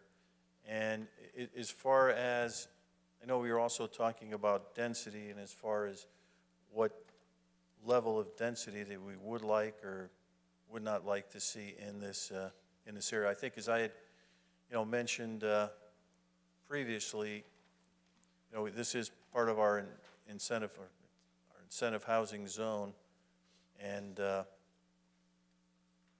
in that zone right now, if you're developing under the incentive housing, you can put in 26 units. If you're developing it for market rate, you could put in 30 units. So there's obviously a significant disconnect here. Certainly if we're looking to try to encourage affordable housing, certainly don't do it by having 26 units when you could build 30 units that are market rate housing. So I guess it's always been my feeling that what is allowed under our regulations for affordable housing should be at a higher density than what would be allowed in this area if it was just simply market rate. Again, some people may or may not, agree with that, but that's my, I guess, general approach on this. So again, just going for commission members, just for some discussion as far as, the options and what people may or may not consider would be appropriate densities. Because I think clearly, what we have right now, we haven't seen we've had our incentive housing zone, I think, in place for umpteen years. I can't imagine how many years off the top of my head. And we have 2014. 2014? Yep, For the incentive housing zone? correct. Okay. And, you know, we haven't seen any interest in that. And certainly, I think density is one of the issues. So certainly, we need to do something with that. So again, I just open it up to, you know, commission members with comments. Yes, Mr. Parent. I have a question. If you look at North Cherry Street, I mean, that seems to be different than the rest of the rest of the housing or present stuff, that's things that are in the zone. And, you know, and that is typified that you've got a relatively small number of structures going up and down that street. And I'm wondering, say that you had the same density as you have for the apartments to the north of the railroad station. Would it seems that you could probably, you'd be more likely to have a high density there. You'd be, I mean, of course, the developer's going to have to buy the properties from the current owners. Maybe the current owners are happy with their, the current owners are happy with their properties they don't want to sell. But then on the other hand, the value of a property that would have the same density as the apartments to the north would be so great that I think that the potential developer could offer a price that would certainly encourage the people to give up their homes or sell their homes. And, you know, there would be, I think, more of an opportunity to build something. Thank you. Other commission members? Mr. Cohen. Thank you, Mr. Chairman. Personally, I do like option one. You know, at the last workshop meeting a couple of weeks ago, a week or two ago, you know, my main concern was the corner of North Colony and Center Street, and right across the street from there. And I think Mr. Pagini said, you know, we would target that is 40 density. Yes. And so I'm okay with that. And I think the remaining density, we had discussed 50. Correct, 50 for the North Cherry Street section or the downtown core, but Meadow Street was not going to go up to 50 just because of the nature of the area. Right, and I'd be fine with that. So again, if you could just clarify that, so I understand, Mr. Cohen. So option one, you know, the two parcels, Yep, right? two parcels. Yeah, with a density of 40. So that would be 40, and that would be 40 for affordable, 40 for market rate. This is discussing affordable, so this would be the option one of the new sub-district to only allow 40 units an acre, with the remainder of the downtown core at 50, and then the remainder of North Cherry Street at 50, if that makes sense. Yeah. Correct. But again, I just, maybe it's, again, sometimes I'm a little bit thick on these. Are we talking about market rate 50, market rate 40, so we're having no difference between affordable or not?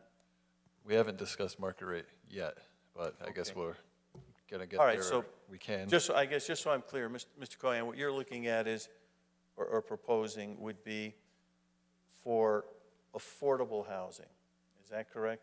For the Right. affordable within option one, those two blocks that are there, to have that at 40, Correct. and then have it at 50 for the North Cherry Street. Correct? And also the remainder of the downtown core So this would make a fourth sub-district in addition to North Cherry Street, Downtown Core, and Meadow Street that currently exist. So this would be a fourth sub-district that would allow for 40, the remainder of the Downtown Core for 50, North Cherry Street at 50, and then Meadow Street, I guess we're keeping the same that it is now, if that's correct. Yes.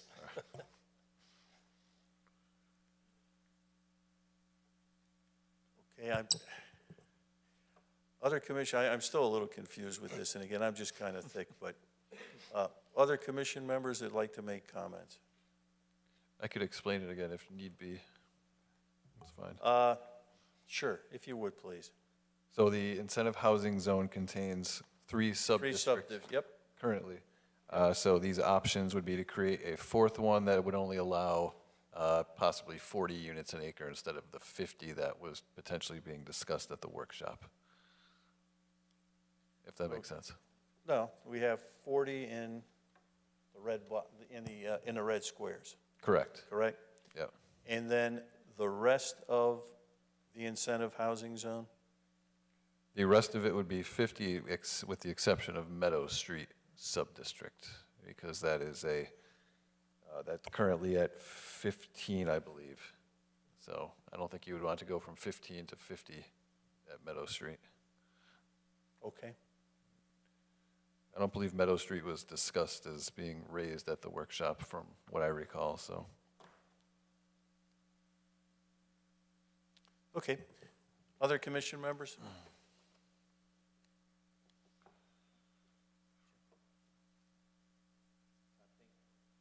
Thank you, Mr. Chairman. I'd like, my preference of the documents you gave us is option 2, with the inclusion of the corner of Center and Route 5, primarily because around the gazebo, you got 4 corners. One corner is a cemetery. That way, if you take option 2 and add in the corner of Center and Route 5, you'd grab it from option 1, and it would be a more encompassing area. Other than that, I certainly agree with Commissioner Cohen. I mean, I'm more preference to option 2. And again, just so I'm clear, as far as from a density standpoint, what were you proposing, or what would you propose in this area? I'm going to agree with Commissioner Cohen. I'm not proposing my own numbers. Okay. So just so I'm clear, if we include that block on, which used to be the old Rubens building, and then have option 2, which takes up that whole area, which in fact I find that something that I would certainly support. The density in that area then overall would be 40, is that correct? Correct. Okay. And then the rest of it, the Cherry Street would be 50. Yes. As well? Okay. And also the rest of the downtown core that doesn't encompass this. I should have brought the sub-district maps again. Which would be what area? So that would include the area of North Colony and Center, that little block, and then the Brothers parking lot, I believe, that little piece that isn't outlined. Okay. Other commission members? I was actually, option 2 to me, very similar to Commissioner Fitzsimmons, and adding that space is kind of what we were just asking about too. So I would support that. 40 and 50 is also what I would be supporting. Okay. Anyone else? Mr. Chairman? Yes, Mr. Hine. Thanks. Just so that I'm clear, Commissioner Fitzsimmons, are you proposing to combine basically option 1 and option 2? At 40, okay. That's exactly what I was thinking too, so. It's bigger. Yeah. Go big, go home. All right, so that seems to be some agreement from commission members on that. Yes, Mr. Cole. Yeah, just to add, I'm also supportive of option 2 with Mr. Fitzsimmons' addition there on the North Colony and Center Street. That works for me as well. So just essentially combining option 1 and 2. Option 1. Yeah, Okay. exactly. I guess that would be an easy way to say it. Do the math, Jim. Yeah, exactly. Actually, if I take 1 and 2, I come to 3. I'm looking for page 4. We all said, where's page 4? Page 4. So then we come really down to, if we're looking at this from a incentive housing zone or from a affordable housing density, then it comes back to what are we looking at for market rate? And again, I've always come back to, looking at, to encourage the affordable housing, your market rate should be, should be higher, should be lower than what we have for affordable housing. So again, as far as discussion on what people feel from a market rate we should have in the in this area.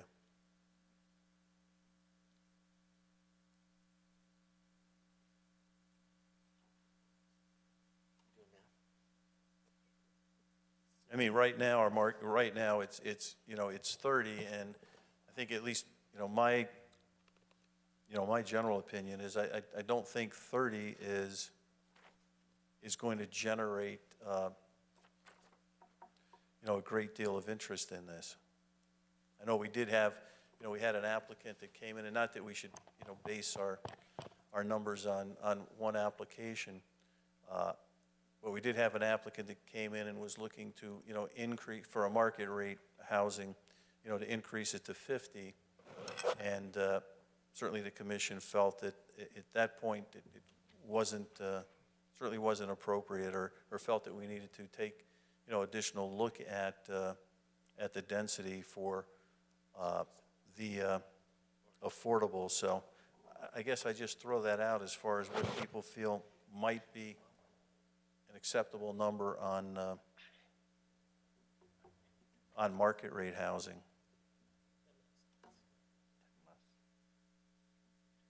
If I might, Mr. Chairman, if I understood correctly, market rate should be lower. Lower, that's correct. Yeah, the density of, yeah, I mean, so if you're doing affordable at 50, Yep. right? Is 45 too low? Were you thinking lower than?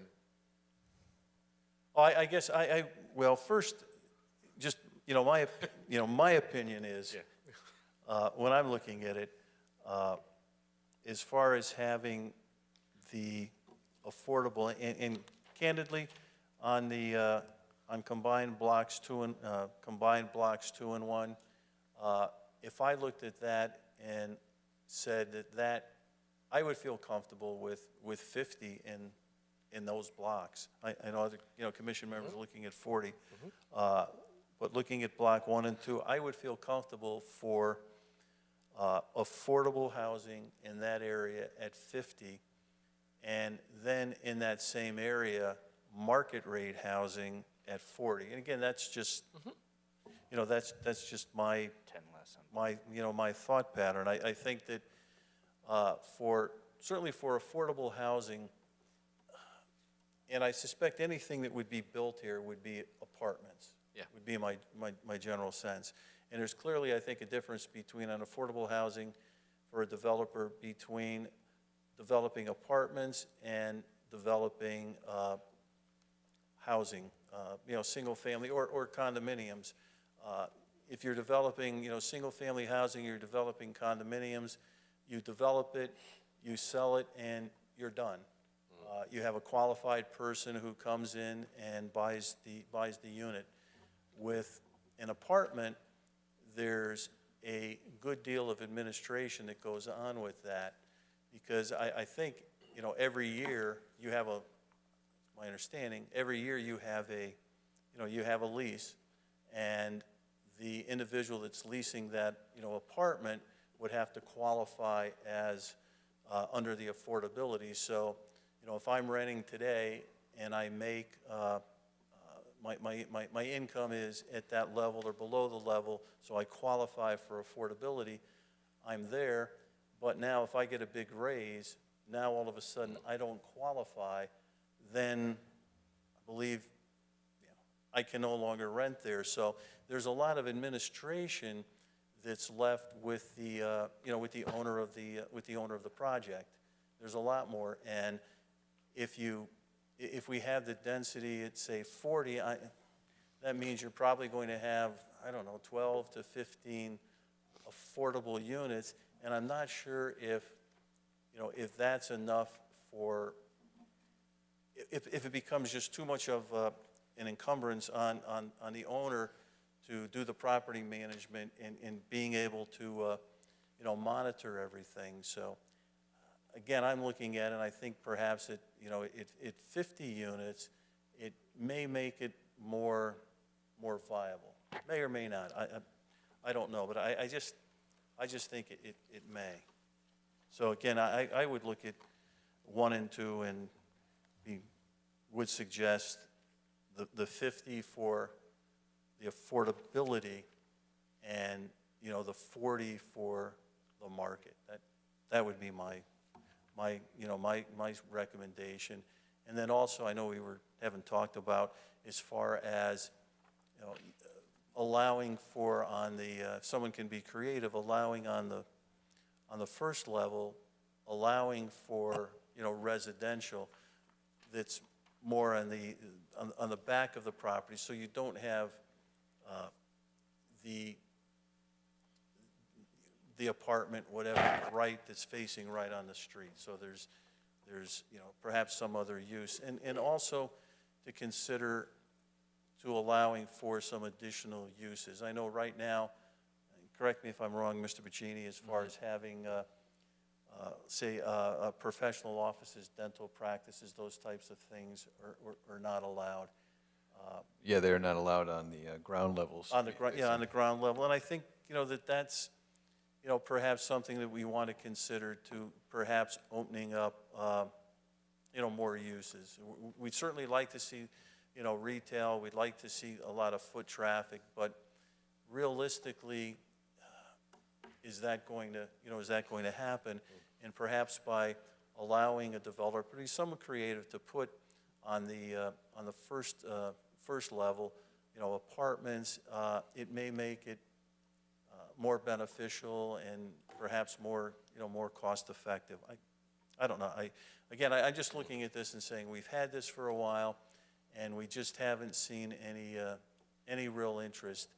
And I just think we need to be you know, a little bit more creative to, you know, try to spur some, you know, some development in this area. So those are my thoughts. I know I've kind of rambled on, but. Mr. Chairman, I was following you, and I would like to say quickly, I agree with what you said.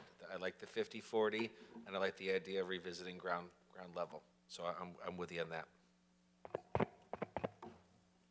Mr. Cohen. Thank you, Mr. Chairman. The problem I have with 50, quite frankly, is, you know, again, I keep bringing up the intersection of Center Street and North Colony, right on that corner. And I think 50 right there is too high, just logistically speaking. You know, how would you manage the traffic right there? Now, that being said, I mean, it comes down to, you know, the individual application, right? And, you know, we could, you know, approve or deny it based on, you know, traffic concerns. I don't know, honestly, realistically, if, you know, somebody would venture to build affordable units right there with 50 density. So, you know, that's my concern. I think that, you know, again, you know, would this be a special permit in this area? You know, if that's the case, then we can,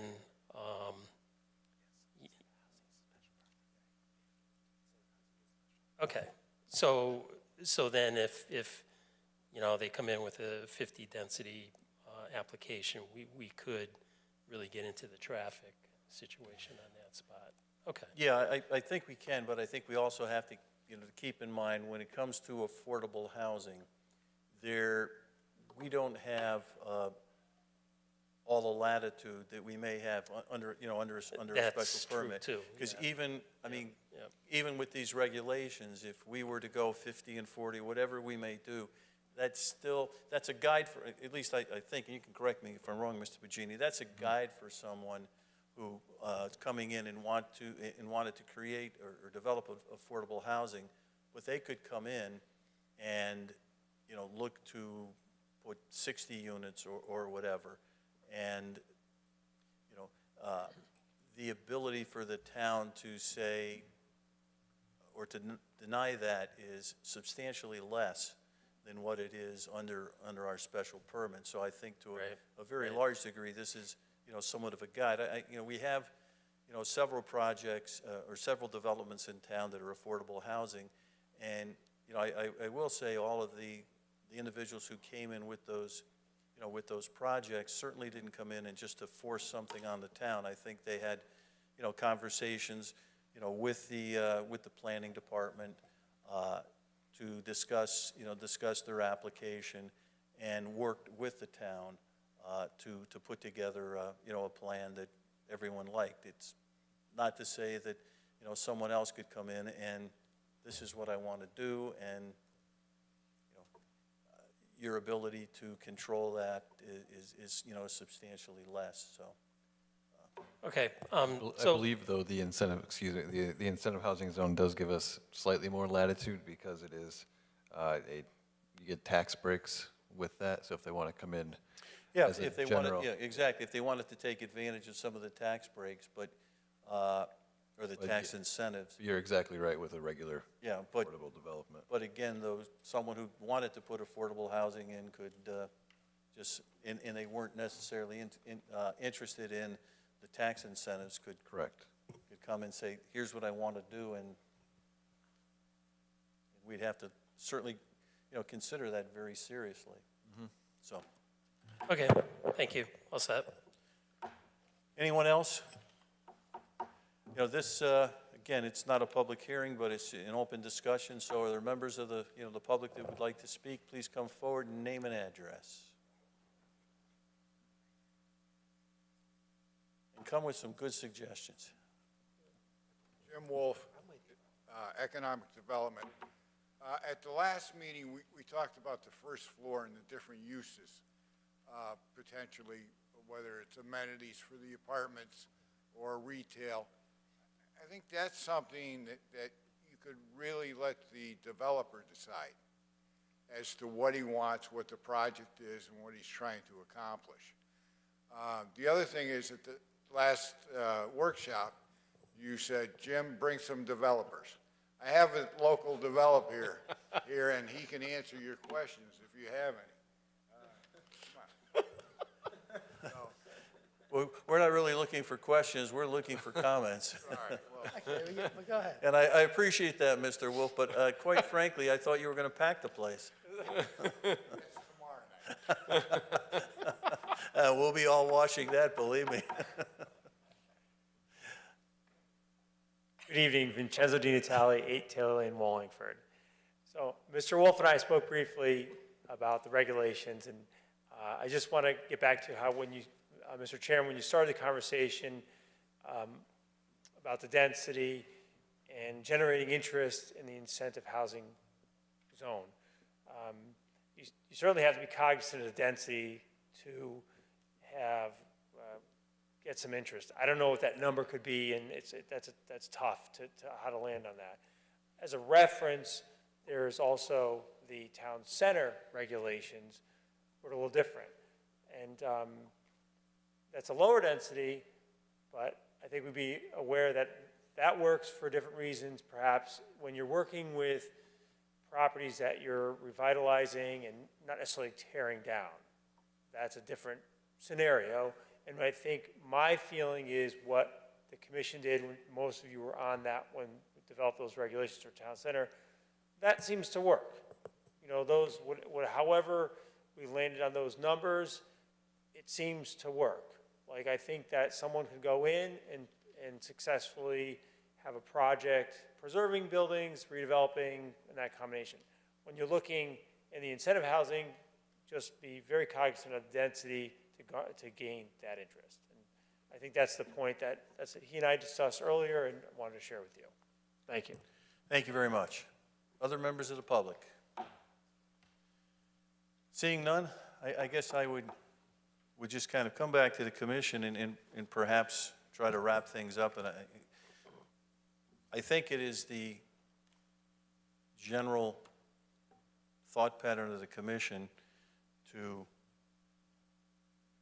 create this subzone, which would be what's here as far as 1 and 2, and to have in that area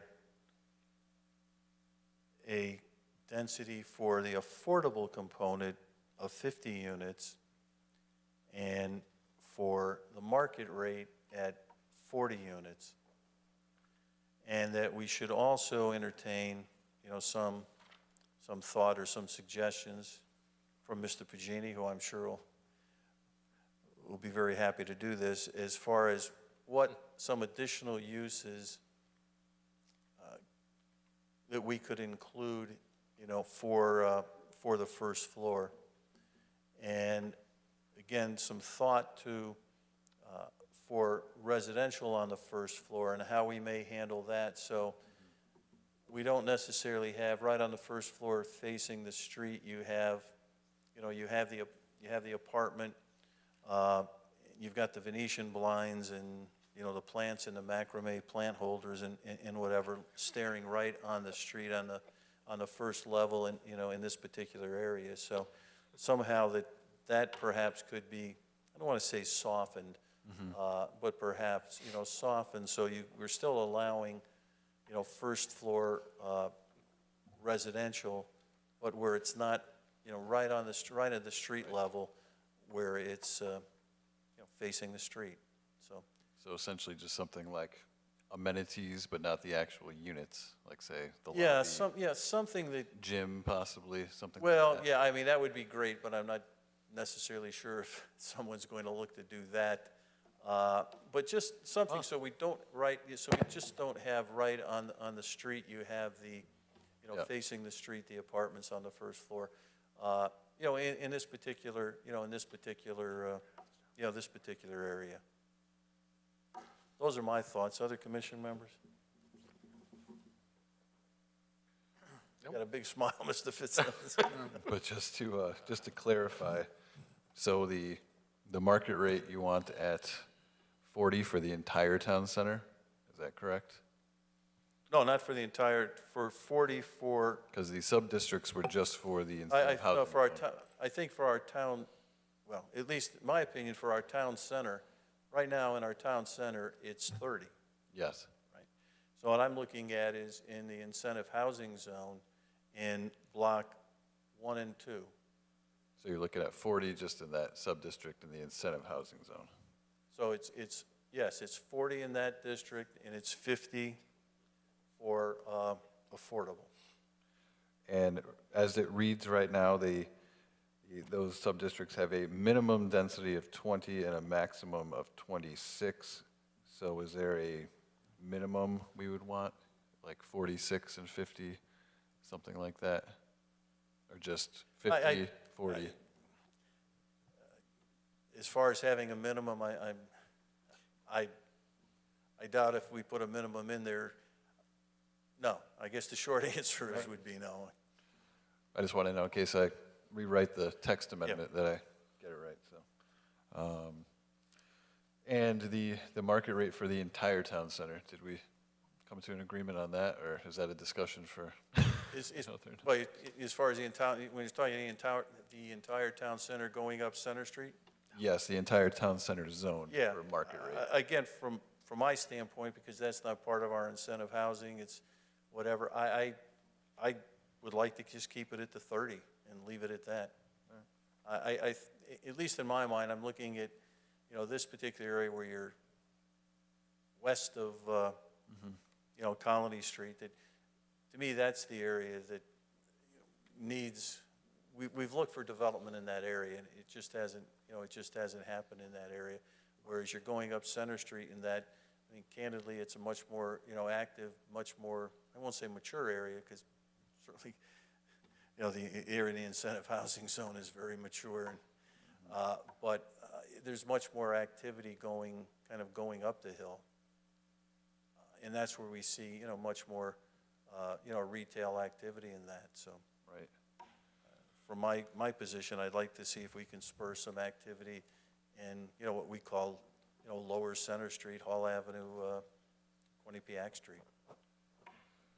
So I'm thinking of potentially, I don't know, maybe potentially waiving some of the specific use requirements of the incentive housing zone, maybe, something like that.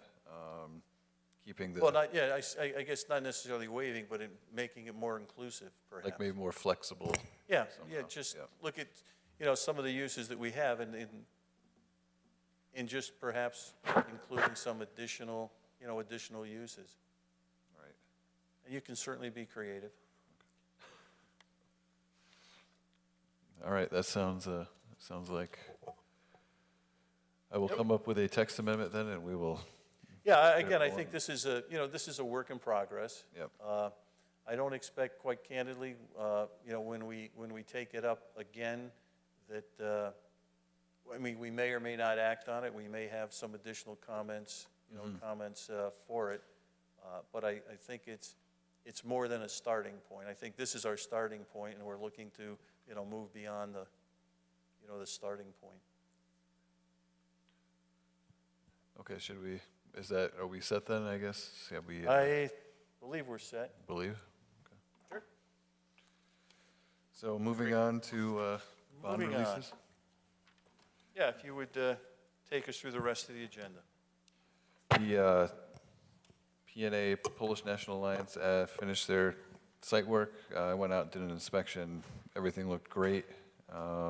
So they can have their full bond released.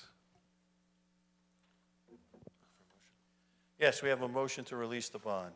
Mr. Chairman, I move that we release the bond being held for the PNA at North Plains Industrial Road as recommended by the town planner and requested by the applicant. Do we have a second?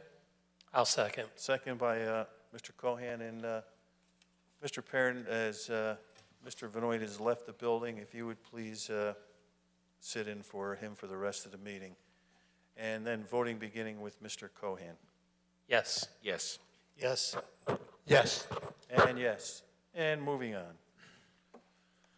Administrative approvals. Any questions on those? If not, then ZBA decisions. Any questions on those? As far as also the zoning enforcement, our report for this month, our zoning enforcement officer was tied up in litigation for the majority of the month, so she will not be able to, she wasn't able to get out a report for this month, and she apologizes for that.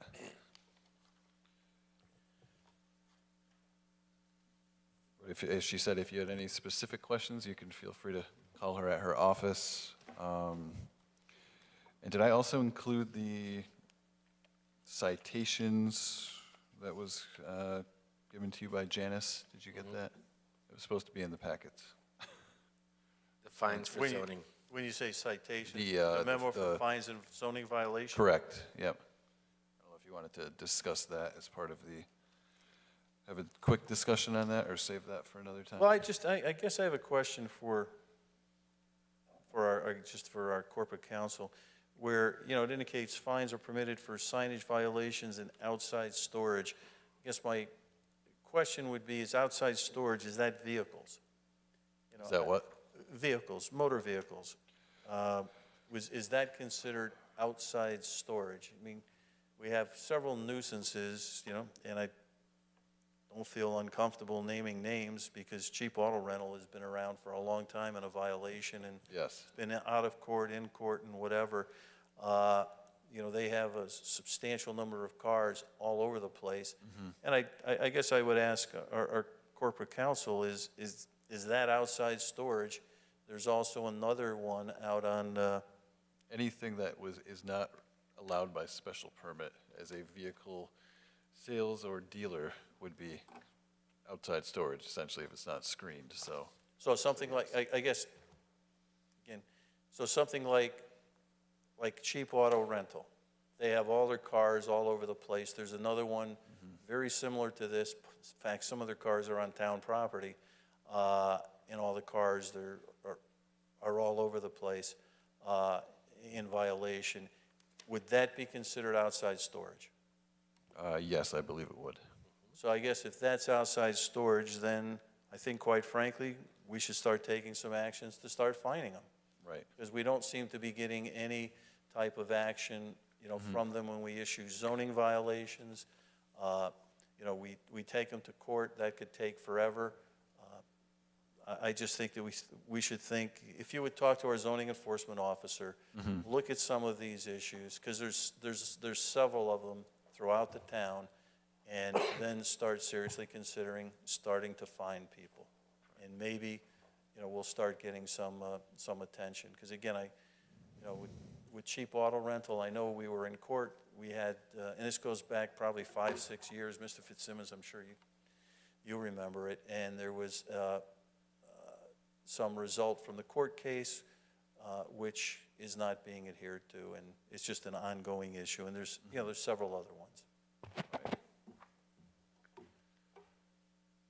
Would you want to expand any of the other violations, or, because I think we have a lot of violations that we Yeah, I think, cannot yeah, fine for, so. Yeah, I think we would. I'd entertain any, Right. any suggestions from, you know, commission members, either tonight or just, you know, through, you know, comments to Mr. Pagini or our zoning enforcement officer. And as we kind of circle those in, then we certainly can discuss them. All right. Sounds great. Yeah, I believe I've already had this discussion with some of the members of the citation, or the ordinance committee, so I think they're aware that we may want to expand our citation ability. Okay.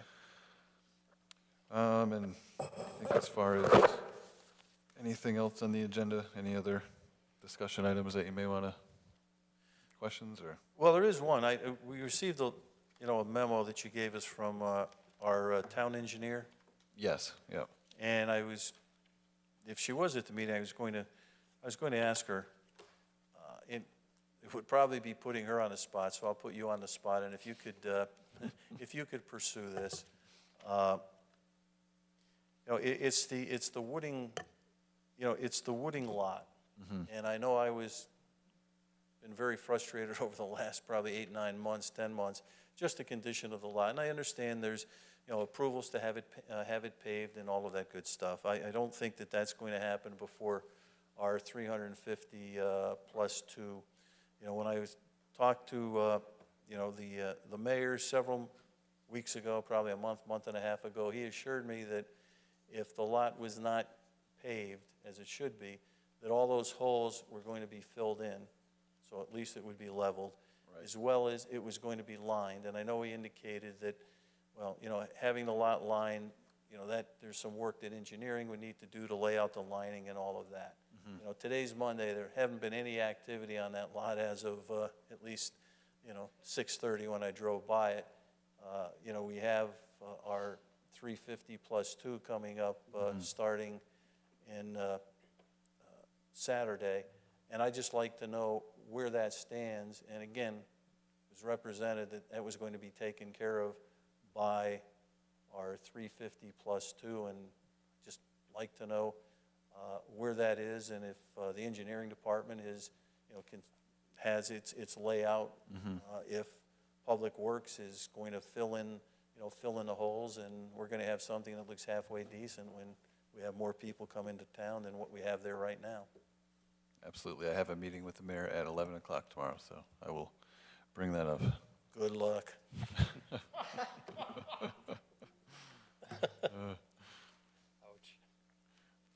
Anyone else?